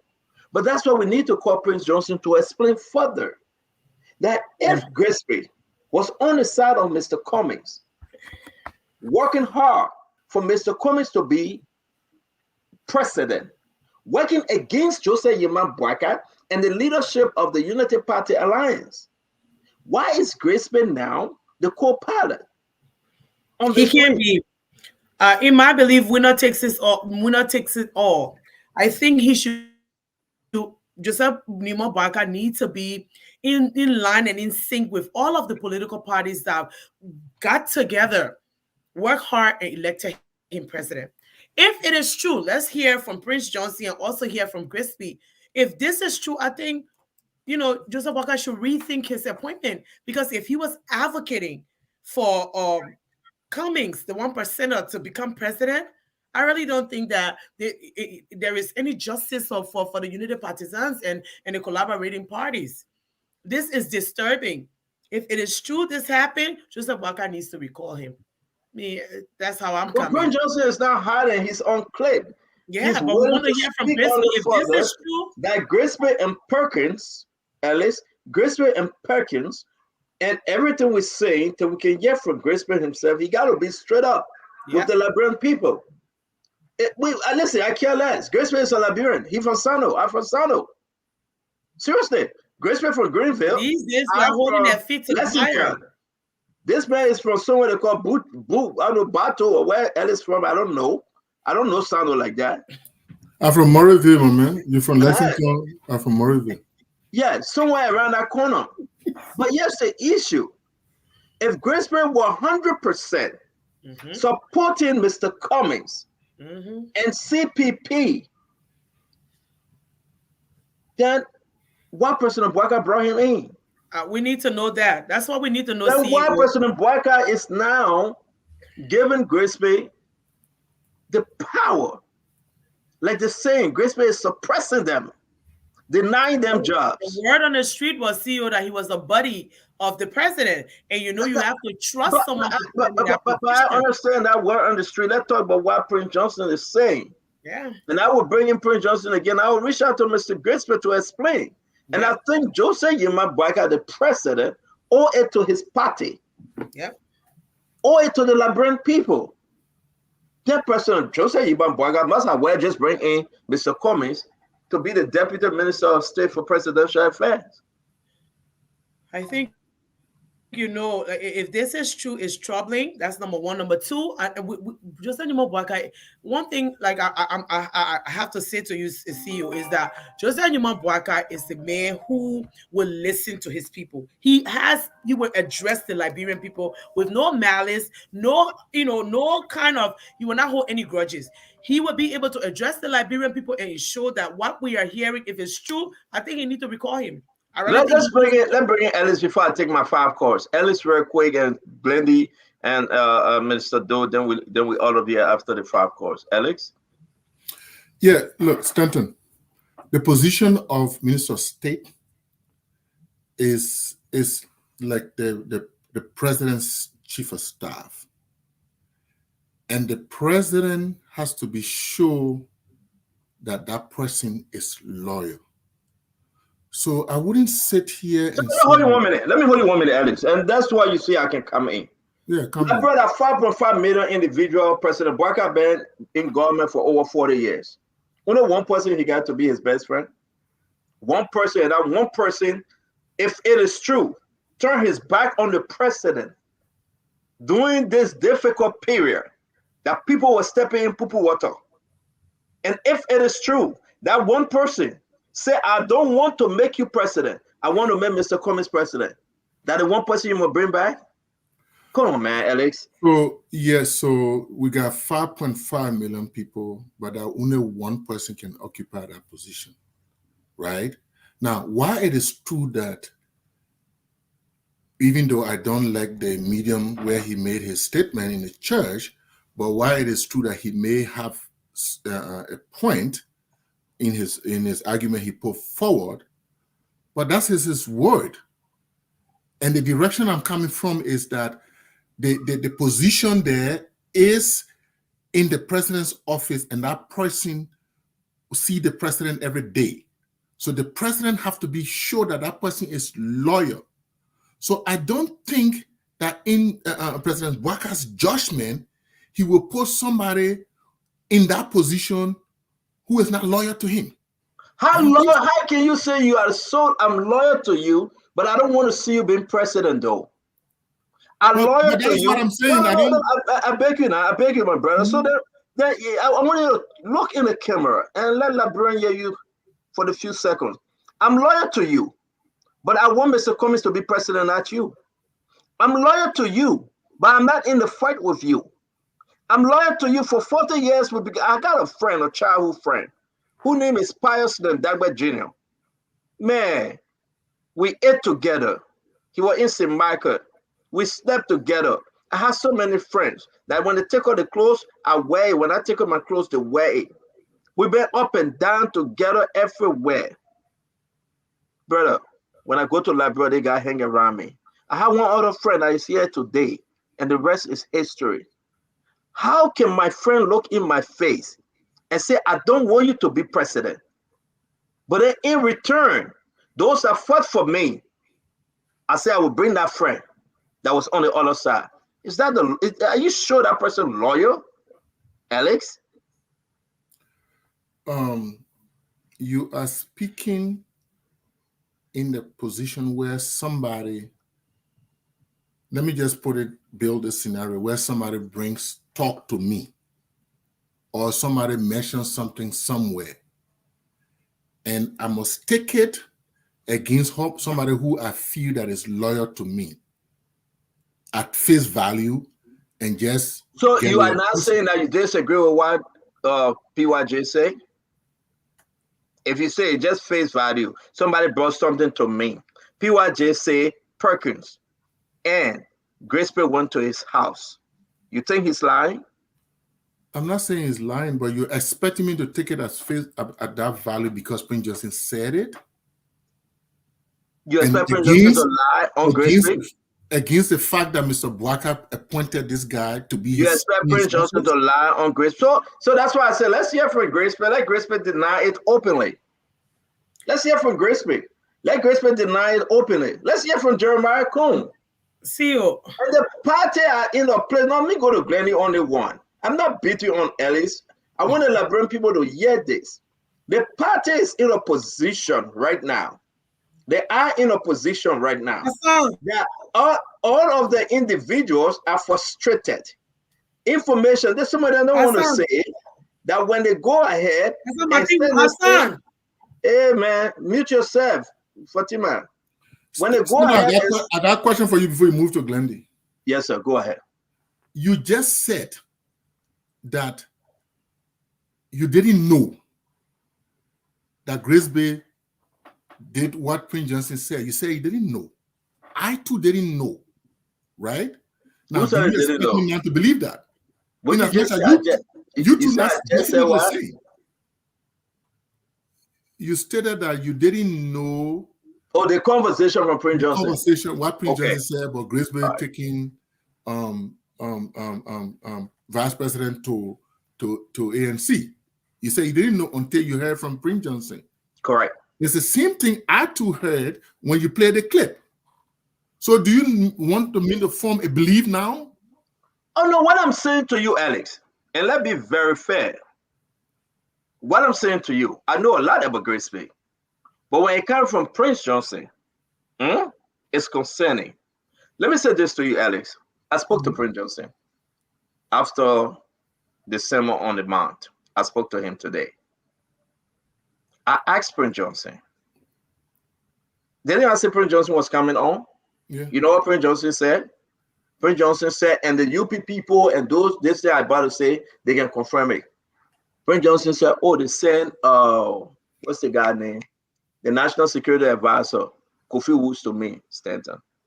He said, my son, the people sent Kofi Woods, and when I come on the show, the people told Kofi Woods to come and talk to me. I'm saying it openly because he don't mind me saying it. I spoke to him. Look at Prince Johnson post. Few hours ago, recently, I was on the phone with Prince Johnson. He said, my son, the people sent Kofi Woods to me. They don't want me to speak. I asked him, what you said concerning Grisby, is it true? He said, my son, I got no reason to lie on Grisby and Perkins. And Grisby cannot stand to say it was a lie. He told me. He said, go and ask Grisby. But what hurting us, why would the old man, that's why he said, why would the old man bring Grisby, knowing very well that Grisby ran against him? I said, did you tell the old man prior to this? He said, I didn't know that Grisby was the old man buddy all those years. I'm telling you, giving you my conversation with Prince Johnson. It's not something to hide. That's something he's saying. So let me go to Glendy first. Let me go to Glendy. So Alex, to answer your question, I believe Prince Johnson. But also, I would give Sylvester Grisby the time to address this issue. Number one, we all can confirm Sylvester Grisby he was with Mr. Cummings. He's on picture in Washington, D.C. with Mr. Cummings. We all can also confirm that Sylvester Grisby was part of ANC or /CPP. But to say he went to Prince Johnson's house to beg for Jeremiah Kuhn to be Mr. Cummings' vice president, man, it's concerning, Glendy. Talk to us, Glendy. I just want to make one correction. When I said that it's public knowledge, I was talking about the fact that Grisby is on the board for JNB Foundation. Correct. But the fact with what Prince Johnson is talking about, I know nothing about it. That was not what I was speaking about. I was speaking about that. But I think it is concerning that if he went to Prince Johnson to lobby for Kuhn, for ANC, and subsequently he is now leading, like he's the lead minister in the government. It is concerning. That's something that JMB, and he also needs to address it because a lot more people is talking about that fact today, and they will continue to talk about it because then it also brought us down to the point of how loyal is he, that during the same time he was with Cummings, he was also probably with JMB. And maybe because Cummings didn't go to the second round, so he switched to JMB. So I think it's concerning to look into, but this is news for everybody. And I want to side on the side of caution. This is again one-sided. So if Prince Johnson, who has come to tell us this story, it also the burden of proof rests on him to prove it. But Sylvester Grisby needs to be able to address this situation and say whether it's true or false. And I would hope that this is something that is going to be surprising to me, that V.B. Burkhardt didn't know this, or he knew this and still made him the Minister of State for Presidential Affairs. It's just, all of it's just not correlating. So we need to make sure we hear from both sides to see where the story ends and where it leads. But it's concerning. It's pretty concerning to have that. CEO, can I just have 30 seconds? And before I give you 30 seconds, let me say this. This is not hidden. It was Fago and myself that confronted Sylvester Grisby on one of the important issues about a meeting that took place in Ghana. Grisby looked at others and said no, about some kind of interim government that he should be heading. We met Grisby, in New Jersey. And Fago asked him. And Grisby said, I don't know what you're talking about. But we reminded Grisby. But I think it's fair, for the sake of Liberians that voted for President Bouaka, that somebody must explain. Somebody should have an answer. Unity Party folks are angry. Most of them, not because of job now, but because of the transitional. They are angry. They will speak in the next couple of weeks. Until this is resolved somewhere, somehow, we should talk about it. Fatima? Like I was saying, with all of what we've said, I do really trust the judgment of the president. You see, you and I have sat with him, and I always listen to what he says. I do not know if the president knew that Grisby was a supporter of Cummings or whatever, but I know that the president's judgment is good. He makes sound decisions for Liberia, and if he chose Grisby, I think it was because, like I said, to serve in that particular position, you have to be known by the president. He has to respect you, and you respect him, and he has to trust his own life in your hands. So I believe that maybe it's something that Grisby needs to clarify, but the president picking him, I think I stand by the president on this one. He knows why he chose him. If this come out, Grisby needs to come to this show or anywhere and clear his name and tell us what we need to know. But that position is served by the will and pleasure of the president, like every other position. But the president will choose this person because it's his buddy. So I think that I'm going with the president on this one until Grisby speaks out. You have to understand, CEO. I mean, I'm not talking about anybody.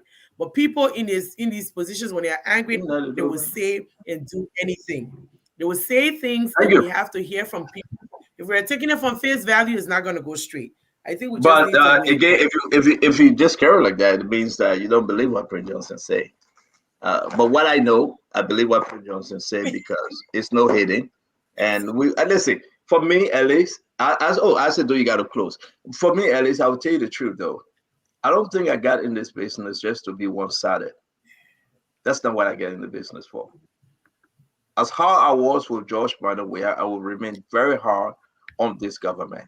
That I can promise the Liberian people. Some may not like it though, but it's just who I am. That's the reason why I cannot take jobs from this government or any government. As difficult as it may seem, and people may think that Stanton lost Stanton, that Stanton law, you going to answer? That Stanton law for Joseph Yima Bouaka will make me to be quiet. I really don't think it will be fair to the Liberian people. Everything we hear, everything we see, we should say it. It will help build and change our country. So I think I would appreciate the fact if Sylvester Grisby come out and say, yes, I want to Prince Johnson and I lobby for Jeremiah Kuhn to be a VP to Mr. Cummings. So what? But yet and still, the president see a fate to bring me closer to serve as a minister for how you call it, whatever position he has. I think it will be fair. Unity Party people are angry. They are mad. They are saying that they feel betrayed. I said, can you take us home? Before Axel come in, Axel, please, because you mentioned my name. Yes, sir. Like I said before, the Unity Party people have concerns. That is granted. They do have concerns.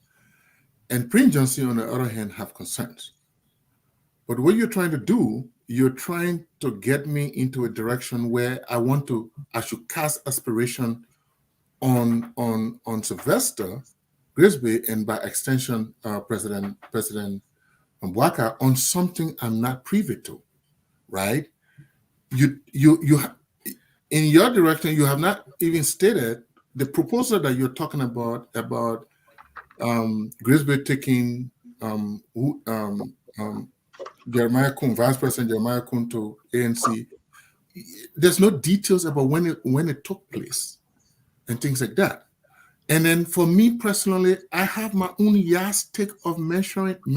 Don't put yourself in the picture. It's not measuring loyalty because I have Ellis, I have had people close to me who people bring information to, and that information is totally wrong. And I respect if that, I had Alex. taken action, I would have taken action on the person. But Alex, I respect that. It's due diligence. It's not about you. What I'm saying is that Prince Johnson spoke. He's on tape. Take yourself off the picture. I'll take myself out of the picture. Prince Johnson spoke. He's on tape. We got to now wait for Sylvester Grisby to say whether he met Prince Johnson. I'm not saying you believe him or you don't believe him. I'm not putting you on the spot to agree with Prince Johnson. What I'm saying here is that we'll wait for Sylvester Grisby to speak to the folks that want him to speak to them. You know, that at least tell them. Maybe he came around to Joseph Yima Boakai, and President Boakai saw a fit and said, yes, I think I forgave my friend. I won. I can still trust him. So what? But with all the rigmarole, and people want to sit in the back and put blame on Sylvester Grisby for the mismanagement of appointments, and put blame on Sylvester Grisby that he holding a list he cannot put out because X, Y, and Z on that list, and say, I cannot put this list or define to the president. And the president is not speaking. That people are so angry. The stalwart of the Unity Party, leaders of the Unity Party, cannot right now get a job. And they have been turned to a laughing stock. Disgraces upon them. And they are putting the blame on Sylvester Grisby. Then something is seriously happening with the story Prince Johnson told today. That he now have over 120,000 people following. I mean, it's just fair for us to address this. If I can't address this, then there should be no show. Nobody paying our bills. We're not looking for a government job. Nobody feeding us. That the privilege we have, since they are not feeding us, since we are not counting on them for jobs, let's help the Liberian people understand. Let's help the Liberian people understand what is happening. They depend on the network. Let's be fair to the Liberian people. Even if Prince Johnson lied, Grisby got to come and say Prince Johnson lied. Perkins got to come and say Prince Johnson lied. Look at all the appointments. Where are they coming from? Where are they coming from? Who are they? Liberty Party. I see nobody from Liberty Parties have been appointed under Yombli Kanga Lawrence. Where are these people coming from? They were just sitting in the back sending support. I mean, I'm asking some fair question here. I don't want the job. But again, as much as I love Uncle Joe, respect Uncle Joe, know very well that he will deliver, I still hold on to my principle. I will do it for the Liberian people. When I see it, I will talk it. When I hear it, I will talk it. When it is wrong, I will talk it. When it is right, I will talk it. That's who I am. As it do. Yeah, CEO, thank you. And I hope I will get my little 1 or 2 minutes uninterrupted, like I do with everybody. But again, CEO, I think the Liberian people are not sure which one of the roles to work on, because too many things contradicting each other, and they are not really certain where they want to go. Let me go down the list. For instance, we were told that NICA, the Ministry of Information Cultural Affairs, will not be needed. It needs to go. But right now, we've already appointed a minister there. We've also been told that the payroll is high, GOL payroll. But for the first time in the history of Liberia, one ministry has got 2 ministers proper. One ministry for the first time in Liberia's history. Ministry of State of our portfolio, they got 2 ministers there. The first time in Liberia's history. It's always one minister, deputies, assistants. That has financial implications. We know. And again, most often when we come and say, you know what, you people fought for this thing, let it be considered. People will come and say, hey, this is not your citizen government that only employ partisan. And this government is for everybody. So what crime has Grisby committed? Even if he supported George, we are all thinking, what crime has he committed now? That he should come to clarify if he supported someone? When has that become the order of the day? Like, what should we really know? What do you want us to believe? The government for all Liberians and now Grisby, Mokai, I don't know. But I wanted to end on this because I will soon leave. The president makes appointment. in as much as I agree with almost everything Senator Johnson said because he's right, I disagree with that one part. The minister of state is working at the will and pleasure of the president. He is not doing his own thing. He's doing what the president asked him to do. So let's not shift the blame. The president is making the appointments. Whatever will go on good, we appreciate the president. Whatever goes on not good, we will have to say the president. So we are not scapegoating anything. But CEO, let me say this one thing. I will kind of appeal to you to, admonish all of us on the platform. I will always call for respect for each other. I am here, not representing CDC, but I am from CDC. Some words being used, I thought we should modify the way we engage, like someone calling us, they are clowns from that side. I thought it's not fair. It's not things we should do. We too can say words, but because we are not there, we never say those kind of words. If these things continue, some of us may be pushed to get in a different shoe and respond to them. But I think we should be a little slower. The way we use words, we say things to a group of people, calling whole group of people clowns and this and that. Let's try to change that. That's not the way our politics should work.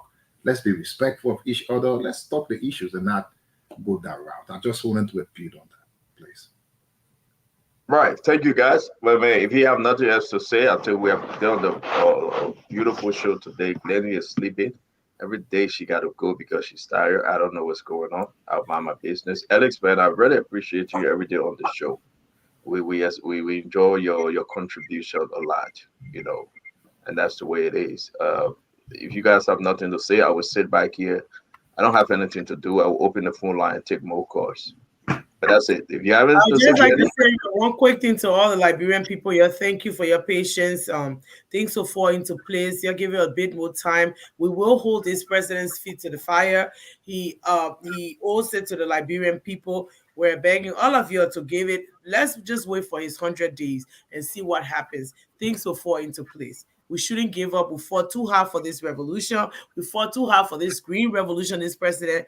And please give it some time. Things will fall into place. Thank you, Fatima. Thank you, Glennie.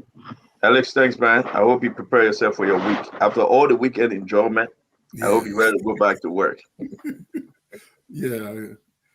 I gotta get some good sleep tonight for tomorrow. Thank you very much. This week. Thank you. You're welcome. Thank you. Nelson, you coming on? Yes, sir. I'm here. Nelson, let's take the people call. The people want to talk. They want to talk. Let's take the people call. I know you don't have a show tonight, right? No late night show tonight. All right. Thank God. Thank God. You guys, then let's take the call. Hello? Hello? Hello, Simon. Yep. Yeah, this is Steven. Steven, on the Grisby issue, where are you? Okay, anyway, so we're on a Grisby issue, but trying to talk about the airport thing. Amelia Airport this month. We'll get to it. On the Grisby issue, where are you? Well, with regards to the Grisby issue, I think Liberia should try to relax a little bit and see where we're going. Because just as you said an example regarding the train, the train is just there warming up. But right now, so on the Grisby issue, where are you, my man? Tell me about the issue I asked you. What do you want me to say about that? Because that's what I'm saying. That people should try to relax and stop putting blames on people about him. Do you believe Prince Johnson? That Grisby went to him to ask for Jeremiah Kuhn to be a vice presidential candidate to Mr. Cummings? But I will take him for a word until he's proven wrong. So we got to talk to Grisby, right? Right. Thank you very much. Good evening, my friend. Your name and where you calling from? I am Can you lower your radio or your television or something? Yes. I'm Augustine Chia. I'm calling from New York. I want to speak on the Grisby issue. Talk to me, Augustine. Yes. I think Grisby might be a wolf in sheep clothing. I do believe what Prince Johnson said. And it can be proven that Grisby went to Prince Johnson's house to speak, to request for Jeremiah Cool to be his VP. Waka should recall him. Because right now, with everybody complaining about the way the government is going, it's too early for that. That is not good for Waka, because I am sure that Waka will not run for second term, because by then he might be the 85 years old. So Grisby might be positioning Cummings supporters to be prepared for 2029.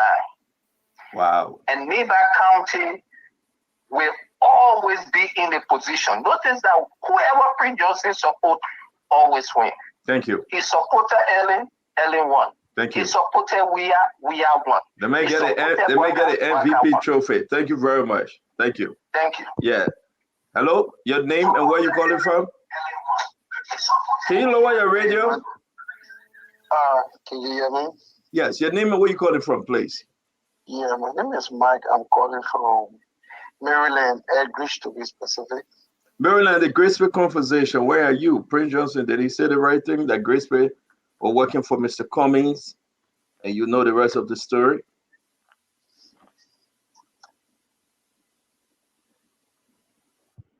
Hello? All right. Hello, your name and where you calling from? Yes, my name is Steve Wislaka from Fargo, North Dakota. Steven, talk to us. The Grisby conversation. I think the revelation to you was kind of is shocking. It shocked everyone. I don't know if any other person knew about this, but I think this is the first time we are hearing this. It's very shocking, and nobody's saying that Joseph Boka cannot appoint Grisby, but you cannot bring him to that position you brought him, especially with what happened. It doesn't make any sense. Because if I bring in somebody as my chief of staff or somebody who going to oversee the ministry I am in, it means that person has to be a buddy, that person has to be somebody a confidant, somebody I can trust to the fullest. I think the way things started out, the way things going is kind of very, very disappointing. And we hope that, things can actually try to take another trend. But, thank you. Yeah. Thank you. Thank you. Yeah. Your name and where you calling from? You know my name. My name is Musa Keita. Don't say New York from. Musa, your position on this issue. The argument Crawford today is weak, CEO. And you're taking the burden from the president of Baka and putting on Grisby. This is not good. That mean put more in Prince Johnson mouth to talk. Well, you trust Prince Johnson because he says that. That mean put more in Prince Johnson mouth to talk before you say my argument weak. Did you listen to what Prince Johnson said? I listen to him. Do you believe Prince Johnson? No, I don't believe him. Do you believe that Grisby went to Prince Johnson, he and Perkins, to ask for Mr. Phone? I don't know, but I don't want to believe. I don't believe Prince Johnson anything that he says. Man, leave me alone, man. It is what kind of responsibility to. So it's because of Grisby, Bagana appointed Pago. It's because of Grisby, Bagana has appointed Padre Honor. It's because of Grisby, Bagana does not know Moali. CEO. Don't take that argument for Prince Johnson. And Prince Johnson was standing on dog window today. Everything he was saying is almost like putting a trap in front of Boaz because in the Buckeye. He says he needs at least 7 positions because one lover could not deliver, grandmother could not deliver. You say who needs 7 positions? He said that. He said it in the church. Prince said it. So you believe that? No, I think he said it. You believe what he said, that he needs 7 positions? Well, even if you say one 10 position. You believe what he said? You believe what he said that he wants 10 positions? Even says, do you believe what he said that he wants 7 positions? I don't believe it. He's saying one. Oh, you like it. You sit there and say you believe anything the message and you cry. Leave me, man, Musa Keita. Wait, Messi, taking responsibility for President Obama. Hello, your name and where you calling from? Yeah, Central, how you doing? Yeah. Look, this thing Prince Johnson said it in Complex, and he said it in Cantor, and he said it in Secretary that Alexander Cummings sent people to him, but he did not bring up the name. If this is Griffith doing, this is a complete sabotage to Honorable Barkai, and I recommend that Griffith be recalled immediately because it's very simple. Look at Mo Ali. Look at your man Fagon. Look at the chairman. Look at other people. But that's not where I'm going, though. Listen, Papa. That's not where I'm going. Where I'm going with this thing, and what the public need to know.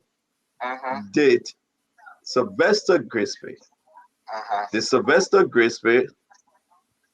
visit Mr. Prince Johnson and ask Mr. Prince Johnson, can you bless us with Jeremiah Kuhn to be the vice standard bearer to Mr. Cummings? That's all we asking, because of what Prince Johnson said. Okay. Did the president know? Did President Joseph Yima Boakai know of this arrangement? And if he knew of the arrangement, then why he brought in Grisby? Grisby need to just confirm it. And I told you that Prince Johnson said this thing in Ghana. He said this thing in Campley. He said this thing in Secretary as far as Tapeka, but he did not call those who went to him to beg him for Jeremiah Kuhn to be vice president to Cummings. Vice presidential candidate to Cummings. But I am saying, let me conclude quickly. I'm saying this is a complete sabotage. That's how most of the party affiliates think that they have been betrayed. And I think, I agree with you. They feeling that they have been betrayed on the fact that this man have fought against them, this man that ruffled them up all over, and that's the man you brought to be their boss. Yeah, this is what I'm saying, St. Thomas, son. This is what I'm saying. It's a complete sabotage. And this will bring, look, let me conclude by saying that this will be a problem. The woman will be in the 529. It will be a problem for Jeremiah Kuhn to put everybody together to say. And that's why we have the conversation again. We have the confirmation of Cyril Best loyalty conversation. And we have this conversation because it's very, very, very, very telling. People want to know the entire story. That what Prince Johnson allow me is soon. Thank you very much, friend. Thank you. That's Roland. Take some calls, please. Okay, so we have this person on the line here. Hello, you're live. Your name and where you calling from? Yeah, please go ahead. Yes, sir. Please go ahead. You're live on the show. This is Evangelist Joseph Jara. Look, every government starts from the beginning to spoil. It didn't spoil from the end. They say the end of every matter is better than the beginning. In the book of Psalms chapter 11 verse 3, say when the foundation be destroyed, what would the righteous do? When Jesus came on this planet, who he left the church with? He left it with ordinary men, the fishermen, the apostles. Where are Joe Barker apostles? Or else, me, I always saying it. If I can hear the name Patrick Horner, Eugene Fagon, all those guys that were in the guato, where we went in the slum, we are being insulted. I will take my evangelism church right there, my say chapel. The same mindset that brought Joe Barker, I will go right there. He's my uncle by tradition. And by tomorrow, you will see me at the parliament. So I will be preaching there. The leadership ability, it must start from now. When the house be destroyed, when the foundation is destroyed, what would the raptures do? Thank you. Let's start it now. God bless you. God bless you. Thank you, sir. Let's go there and take this person here. Hello, you're live. Your name and where you calling from? Yeah, this is Sam Brown. I'm calling from Long Island. Sam, go ahead. I called in to talk a little bit about the grace bed issue. According to before from the beginning of the whole campaign, I was in between with the Communist Party and Unity Party. But we got to know Communist said that he didn't want to accept. Certain time we said that Communist John Walker. Communist said he not going to join Walker because if Walker blunder, who is the president now, if he blunder, then he will lose a chance. He cannot be VP.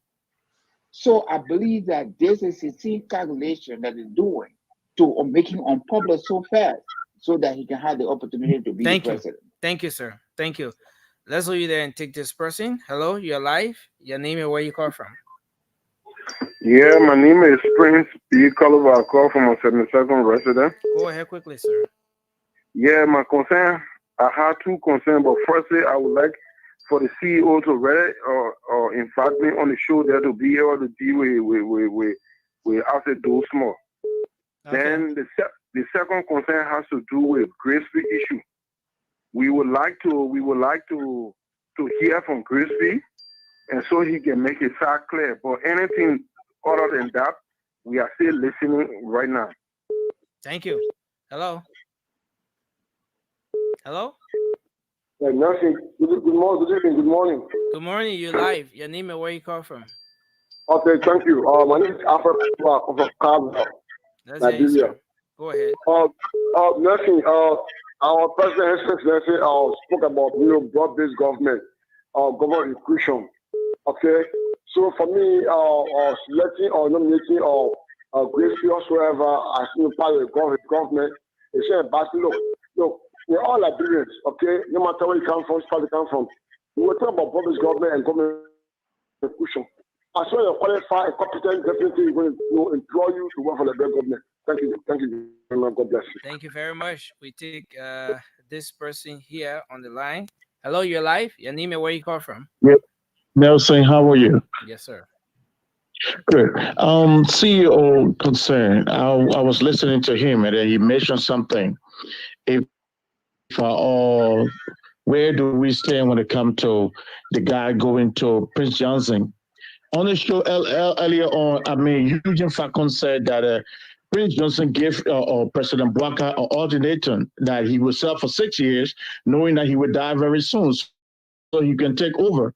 How do we look at that statement of giving the president an ultimatum to serve for 6 years, and then somebody will go in after the other 6 years?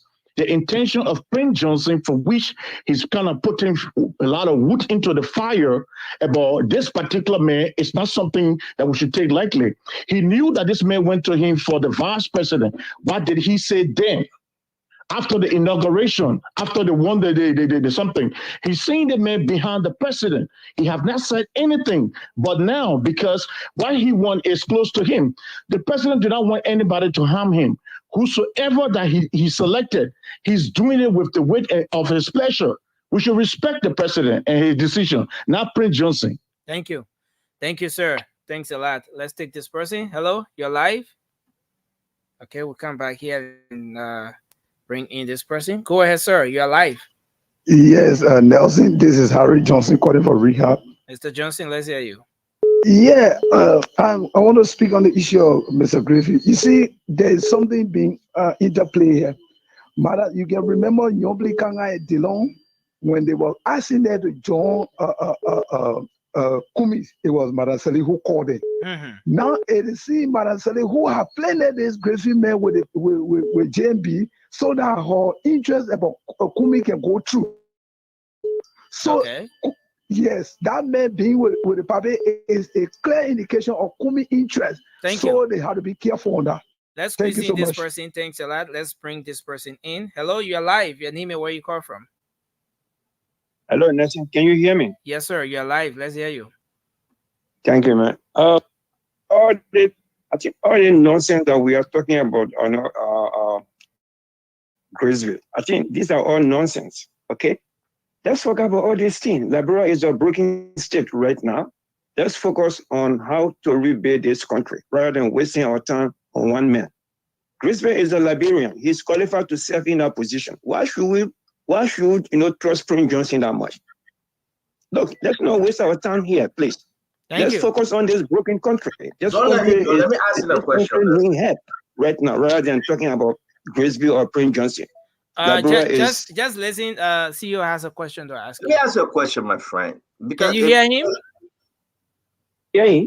Okay. Go ahead. Yeah. If you say it's a nonsense, my good friend, don't you think the Unity Party deserves the right to know whether Grisby went to Prince Johnson to lobby for Mr. Kuhn, Jeremiah Kuhn, to become his vice standard bearer?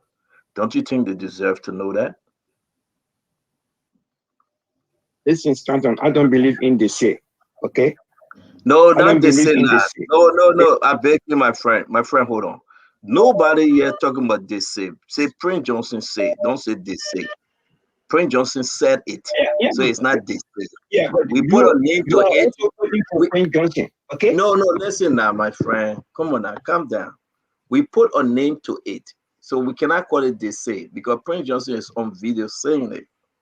So I'm asking you the question, whether you don't believe it because he said it, but don't you think with those allegations, it will be good that Mr. Grisby speak to it and Unity Party should know? Yeah, but Stanton, why should we dwell on this issue that much?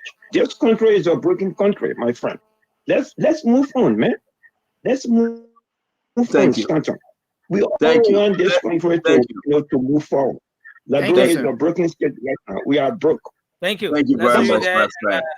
I think Nelson, I would disagree with him. Number one, it's not a they say because a Prince Johnson said it. You cannot say they say. They say is only when you don't know who spoke or who said it. Yeah. So you cannot say it's a they say. Number two, these are some of the things that make the country to be a broken country. So when we have to get to the bottom of this issue, that's what we are here for. But take a couple of calls, and then I will take some calls at this end. Then we all will find the reason why to come back tomorrow and continue with the story. Because Nelson, I must tell you, a lot of people say that they want to know what's going on. We need to know from Sylvester Grisby. If you were with Mr. Cummings, it's not a crime.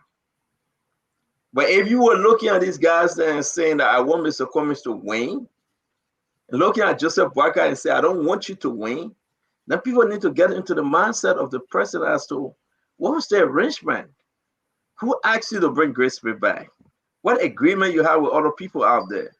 You know, it's not for me to say what I know, but it's kind of too, you know, it's scary. And I want to say to all Liberians, though, it's your right to know who is Grisby, who is Sylvester Grisby. It's your right to know why Joseph Yima Boakai picked him as Minister of State for Presidential Affairs.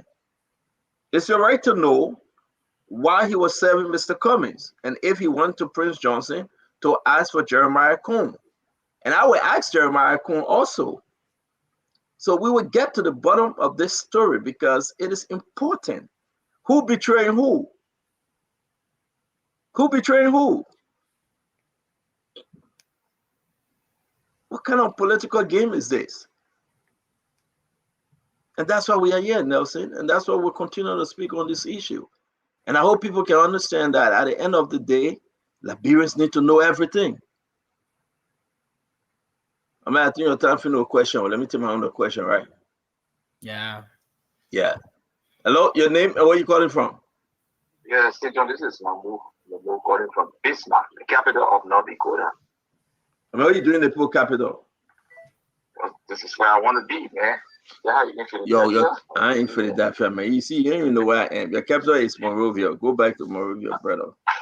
You're right. What's up? How you doing, man? Good. Talk to us about the Grisby issue and Prince Johnson video. Cinto, this is politics, you know.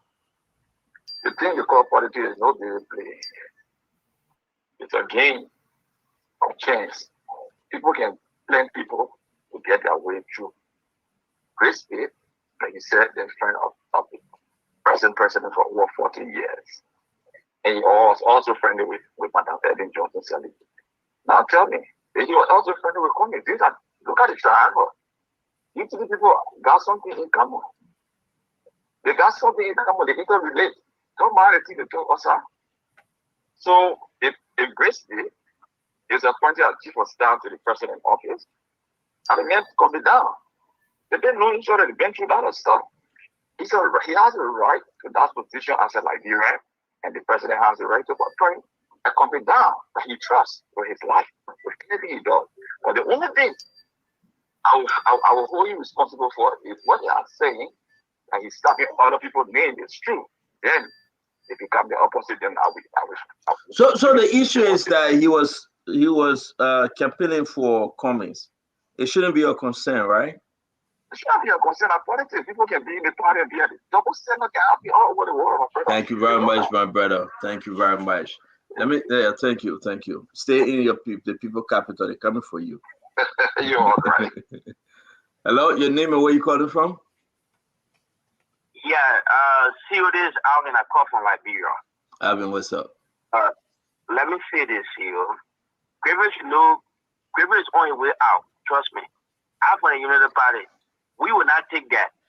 Prince Johnson got his fault, right? But any person that can come from Prince Johnson's mouth, the thing that can come from Prince Johnson's mouth, it is true. CEO. Grievous actually went there. Prince Johnson will not lie on that kind of stuff. But Grievous should know that this week, the United Party generation thing are going to be on his back and he's going to leave that place. Trust me. We're not going to allow him sit in their office. He's going to get out. So we just want to say thank you to Prince Johnson for this information today. But Griffin got to get out. Thank you. Hello, your name, and where you calling from? My man, can you lower your set? Okay. 1 second, let me lower it. Oh, where's the thing? Let us go. Lower it. Yeah, I'm lowering right now. I'm waiting. All right, man. What's your name? My name is Dorothy Mowadepti. Dorothy, where are you joining us from? I'm calling you from Fairfax, Virginia. You calling from where? Fairfax. Go ahead, talk to us. You're on Spoon. I'm Spoon. Good evening, CEO. Good evening, everybody. My problem here is Grisby is a Liberian. So if President Bwaka feels comfortable with Grisby being his Minister of State, I think it's great. I mean, with a remarks what's the name? Prince Joseph during the campaign that this man is old. This man will soon die. Jeremiah will be VP. Why would Bwaka, who is our president, will want to select Prince Johnson's choice of Minister of State? For him, he won't do that. He will put somebody who will get his back, who will protect him, and will support Bwaka 100% for Brisbane. So can I ask you a question? It's not about Grisby. It's not a Liberia. He's from Sano. I'm from Sano. We know that. Yeah, he was. I don't know where he was born, but he's originally from Sano, and same year. It's not that he's not a Liberian. It's not that Bwaka cannot take anyone. But the issue that we are discussing tonight, whether Grisby went along with Perkins to Prince Johnson. Okay. Hold on now, let me finish my question. I beg you. What's your name again? My name is Dorothy Moore. Dorothy, let me finish, yeah? And that's why we are. If that happened, don't you think Unity Party people need to know whether it's true what Prince Johnson is saying? But I mean, yes, Grisby can come clarify whether he really went to Prince Johnson and asked for Jeremiah to be VP on the ticket. But the thing here is, like I said, he's gonna incorporate every Liberian. Whether you're from CDC, you're from LP, you're from whichever party, he will incorporate every Liberian into his government. So I agree that Grisby was with the Cummings. So he's gonna be inclusive in his government. So he brings Cummings guys. So you see that? So you say now, maybe that's what Unity Party need to know. Now, Mr. Bwaka, President Bwaka have agreed to bring in ANC folks to work with him. Yes. Thank you very much, my sister. Because he wants to be inclusive. And that's good. Thank you very much, Sister Dorothy. So you will see all ways to push that. You know, you don't get high on Grisby. You push it. It's a good thing for Grisby to be there. Thank you. It's not me, though. It's the people that's running Unity Party. I understand, but you know they listen to you too. You're all. Thank you very much, Dorothy. You're welcome. All right now. Bye. Okay. Hello, your name and where you calling from? I'm calling from Minnesota, Robert Kennedy. Robert, you gotta lower your set now, please. Yeah, I gotta move around. Let me talk. So, we'll get back to you, Robert. Hello, your name and where you calling from? Hello? All right. So Nelson, they call him, but they listen to the TV or the computer and listen to the phone. So it makes it so difficult, you know. But on this note, we want to say what a beautiful program today. We'll be back again tomorrow by God's grace to discuss the issue. What issue? The confirmation hearing of Madam Sarah Bessler-Yanti, to discuss the, this Grisby allegation from Prince Johnson, and, what Liberian feel about those things. We got to hear from Liberians from Liberia. My thing is that, Nelson, 2 weeks, man. You think we stay up there? You think Unity Party, Joseph Barker stay up there? Or you think some people have fallen off? Some people have, from my own local things, I think some people have fallen off. But again, it's just the start.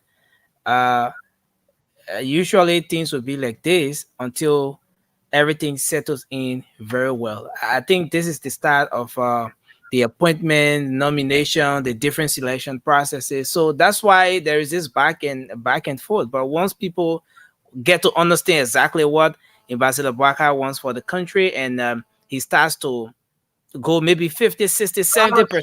How long will you give this honeymoon? We in the 2 weeks now. How long you think we got to go with this honeymoon? Well, this is something I think will go for up to a month, CEO. I think this is something that's gonna go up to a month. So how you think? So if it go up to the month, I understand that the Unity Party people, they are disgruntled, they are angry, and now the whole Grisby story up again. Another individual around President Barker that they were talking about also. I'm not going to call that individual name, but it's kind of too messy, But we're gonna hang on, everything. Rome wasn't built in a single day. We're gonna hang on, and we'll come back to discuss the issue. But I appreciate you, Nelson Colette. Thank you very much for always helping me out. It's always good to have you. Yes, sir. So yes, sir. You didn't go to church today, and I don't know. Are you listening? I overslept. No, I go to church. But today I overslept. I woke up. It was already 12:30, and so I couldn't go church again. But I go to church. Usually Sundays I'm up by maybe 9, 10 and start to get ready. But yeah, I overslept today. Yeah. I got one surprise for you, CEO. There's a video. There's a video someone did. Okay, let me see. Okay, so this is it. It's just a few minutes. Can I throw it in real quick? I think it's let me see this. Let me have. Is that the All My video? Oh yeah, okay, the All My video. Yeah, play that, yeah. Yes, what to hear about me? Yeah, please, one more. Child, we are my boy. Yes. We are my boy. You have been going all around, scolding so many goals. Yes. Now you have come to Liberia and scold a big goal. Now yesterday you the president of Republic of Liberia now. But I cannot get my pension paid. Oh, baby. What's wrong? What's wrong? What's wrong? Oh, baby. Because I was so kick the bucket and die for I'm hungry. I need my money to buy my corporate to eat it to get my little strangle judge. Oh, mommy, thank you so much, yeah. Oh, praise the Lord. I mean, the spoon network, the spoon family, they were asking for you, okay? Yeah, they were asking for you, and I'm going to send this video to Stanton Witherspoon in the U.S. Oh, in the U.S.? Yeah, I'm going to send to him. I'm going to send it today. Because they were asking for you, and somebody said they could not locate you. So as we were driving the vehicle now, then we saw you. I said, but wow. I live right over here. Where? The big house right here. The big house here? In a sense. Okay, today's date? Today's what date? Today is Friday. Friday, the 2nd of February, 2024. I just want him to know that we have seen you, right? And you are here. So if we want to find you, where should we come? This big fence? You come right in the big fence. Okay. You ask anybody around here for me, they will show you right Okay. in that fence. Yeah, I understand you were a former school teacher or what? I worked in the mansion for 30 unbroken years as assistant superintendent of Montserrat County. Okay. Okay. Assistant development superintendent. Okay. Whatever. So what is your full name? Your full name? And when I got old, Ellen Johnson came to power. Yeah. She told me, Mother, you have done well for the government because you worked in the government for 30 unbroken years. Good. And you have gotten old now. Amen. You're able to work again. Amen. She said, but next week I'm having a program. Okay. And I'm going to honor you. Okay. And I'm going to see to you getting a pension until you die. Amen. And I'm going to Social Security and tell them that they're responsible to pension you till you die too. Okay. And I said, oh, thank you, Mother President. I said, but you come here a song for myself what I make. Oh, the old age now hang on me, oh. Amen. Hang on me, the old age hanging on me. I tell you, you're the old age hanging on me. Until I look into the old poor brave fool. Thank you. Thank you very much, Mommy. God bless you. Eh? So what is your full name? Your full name? My full name is Mother Esther Van Pelt Riggs. I was married to one Riggs, but he kicked the bucket ever since. Oh, okay.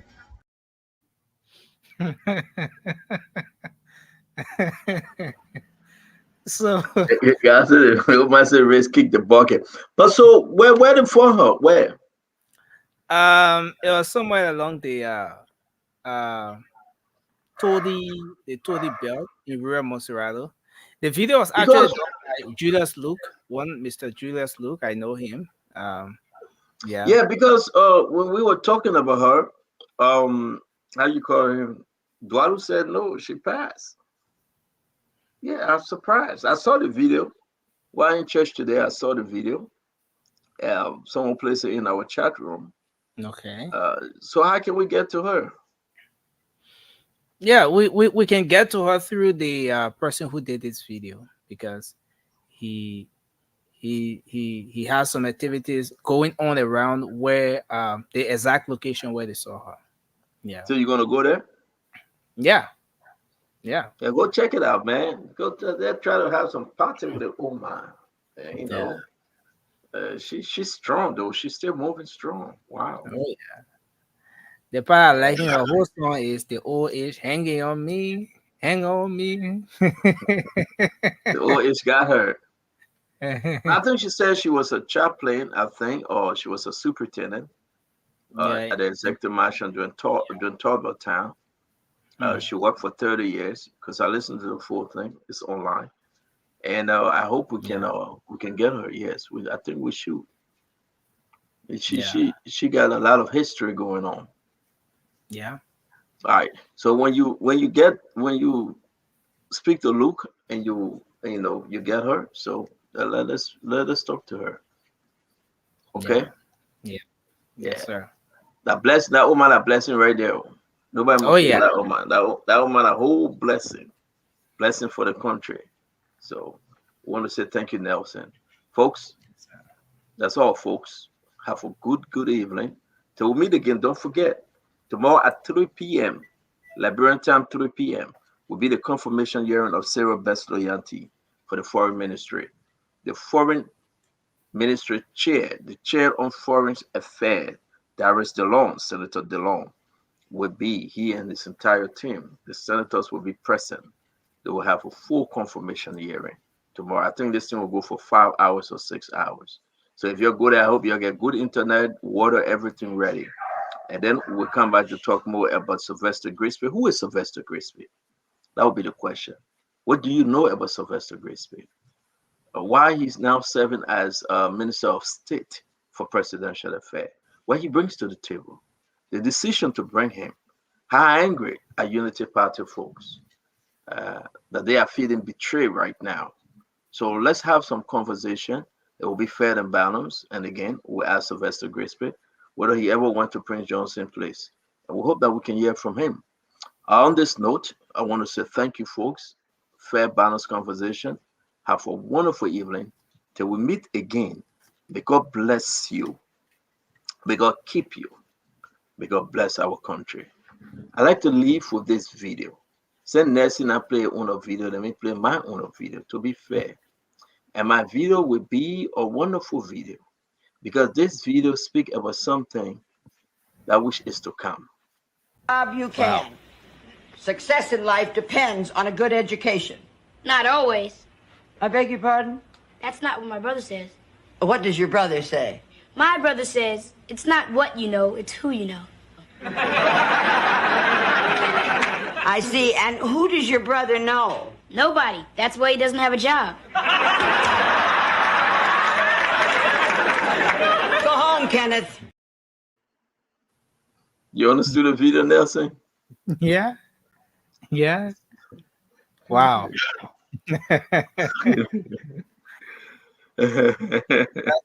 Listen, not always. It's not what you know, but who you know. You know. So who does your brother know? Nobody. That's why he doesn't have a job. Folks, I'll see you guys tomorrow. Yeah. It's a short video, but it has a deep meaning. I ain't gonna say nothing. I'm gonna leave it right there. No. Listen, Nelson play on a video. I play my own video. Then you say I'm gonna play it one more time and say something. No, I will play it one more time, but I will not say nothing. Y'all gotta figure it out for yourself. Now, pay attention. We got no copyright to these videos, but we want to be very clear. It's an interesting video. You can. Success in life depends on a good education. Not always. I beg your pardon? That's not what my brother says. What does your brother say? My brother says, it's not what you know, it's who you know. I see. And who does your brother know? Nobody. That's why he doesn't have a job. Go home, Kenneth. You gotta go. I had to say go home because you are talking too much. But it is true. It comes both ways. So we're going to leave this one where we met it. Nelson will not push me to play anymore because then he's looking for trouble. But yeah, it's George Weah. Let's play George Weah video, should we? Yeah. George Weah talking to the birds, the pigeons. Okay. Oh, yeah. I take it for okay. Top of the wood. Flies good. Flies good. I know can also get that again. That's really the best.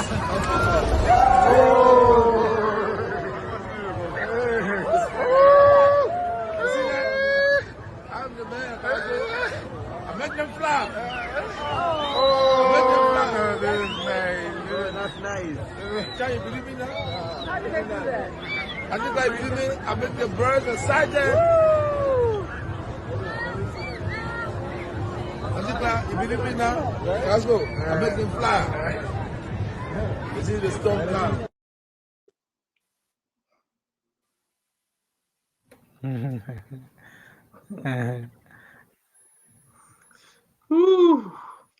That's what we have for 6 years, right? Private life. Somebody say private life. That's what we have for 6 years. To make the birds fly. And we should believe that he make the birds fly. Wow. Well, all the time people want us to play 2 times. Let's play one more time because let me ask it to happen. Let's play one more time. Okay. Oh, yeah. I take it for okay. Top of the wood. Flies good. Flies good. I That's really the best.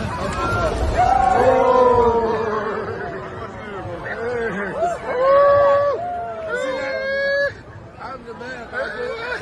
I make them fly. That's nice. Nelson, this word, we'll leave it like that. Let the people decide. Y'all have a good night. Thank you, Nelson. Okay, sir. Well, folks, we want to say thanks to all of you across Liberia. A special one from the CEO. Thanks to those of you and your boy who have been watching the show. Charges on the beat. Thanks to you in Radio Land who have been following via your via the different frequencies. Spoon FM 107.5, Fabric 101.1, or Super 95.5. Thanks to all of you who have been following via Punch FM 106.7, Premium Radio in Bon County, Trust FM in Bowman County. Those of you who have been following from Radio Gibi in Kakatama, Gibi County, we say thanks to those of you there in Grand Crew County following via Trent Radio. Yes, and of course our online audience, Spoon TV, Fabric TV, Super TV. Thanks to all of you who have been following from there. And this is how I would like to draw down the curtains on the program Spoon Talk today.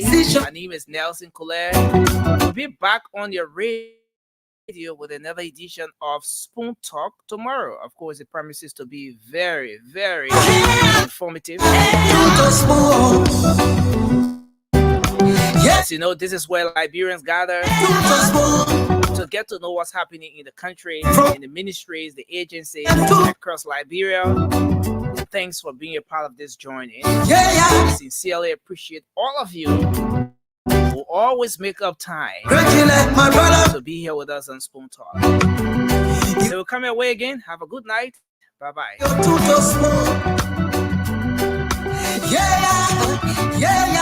Tuto spoon. Yeah, Rastafari. Kilibaba, kilibaba, kilibaba, kilibaba, kilibaba, kilibaba. What I want? This one you bought today. Spoon TV. This one you bought today. Spoon TV.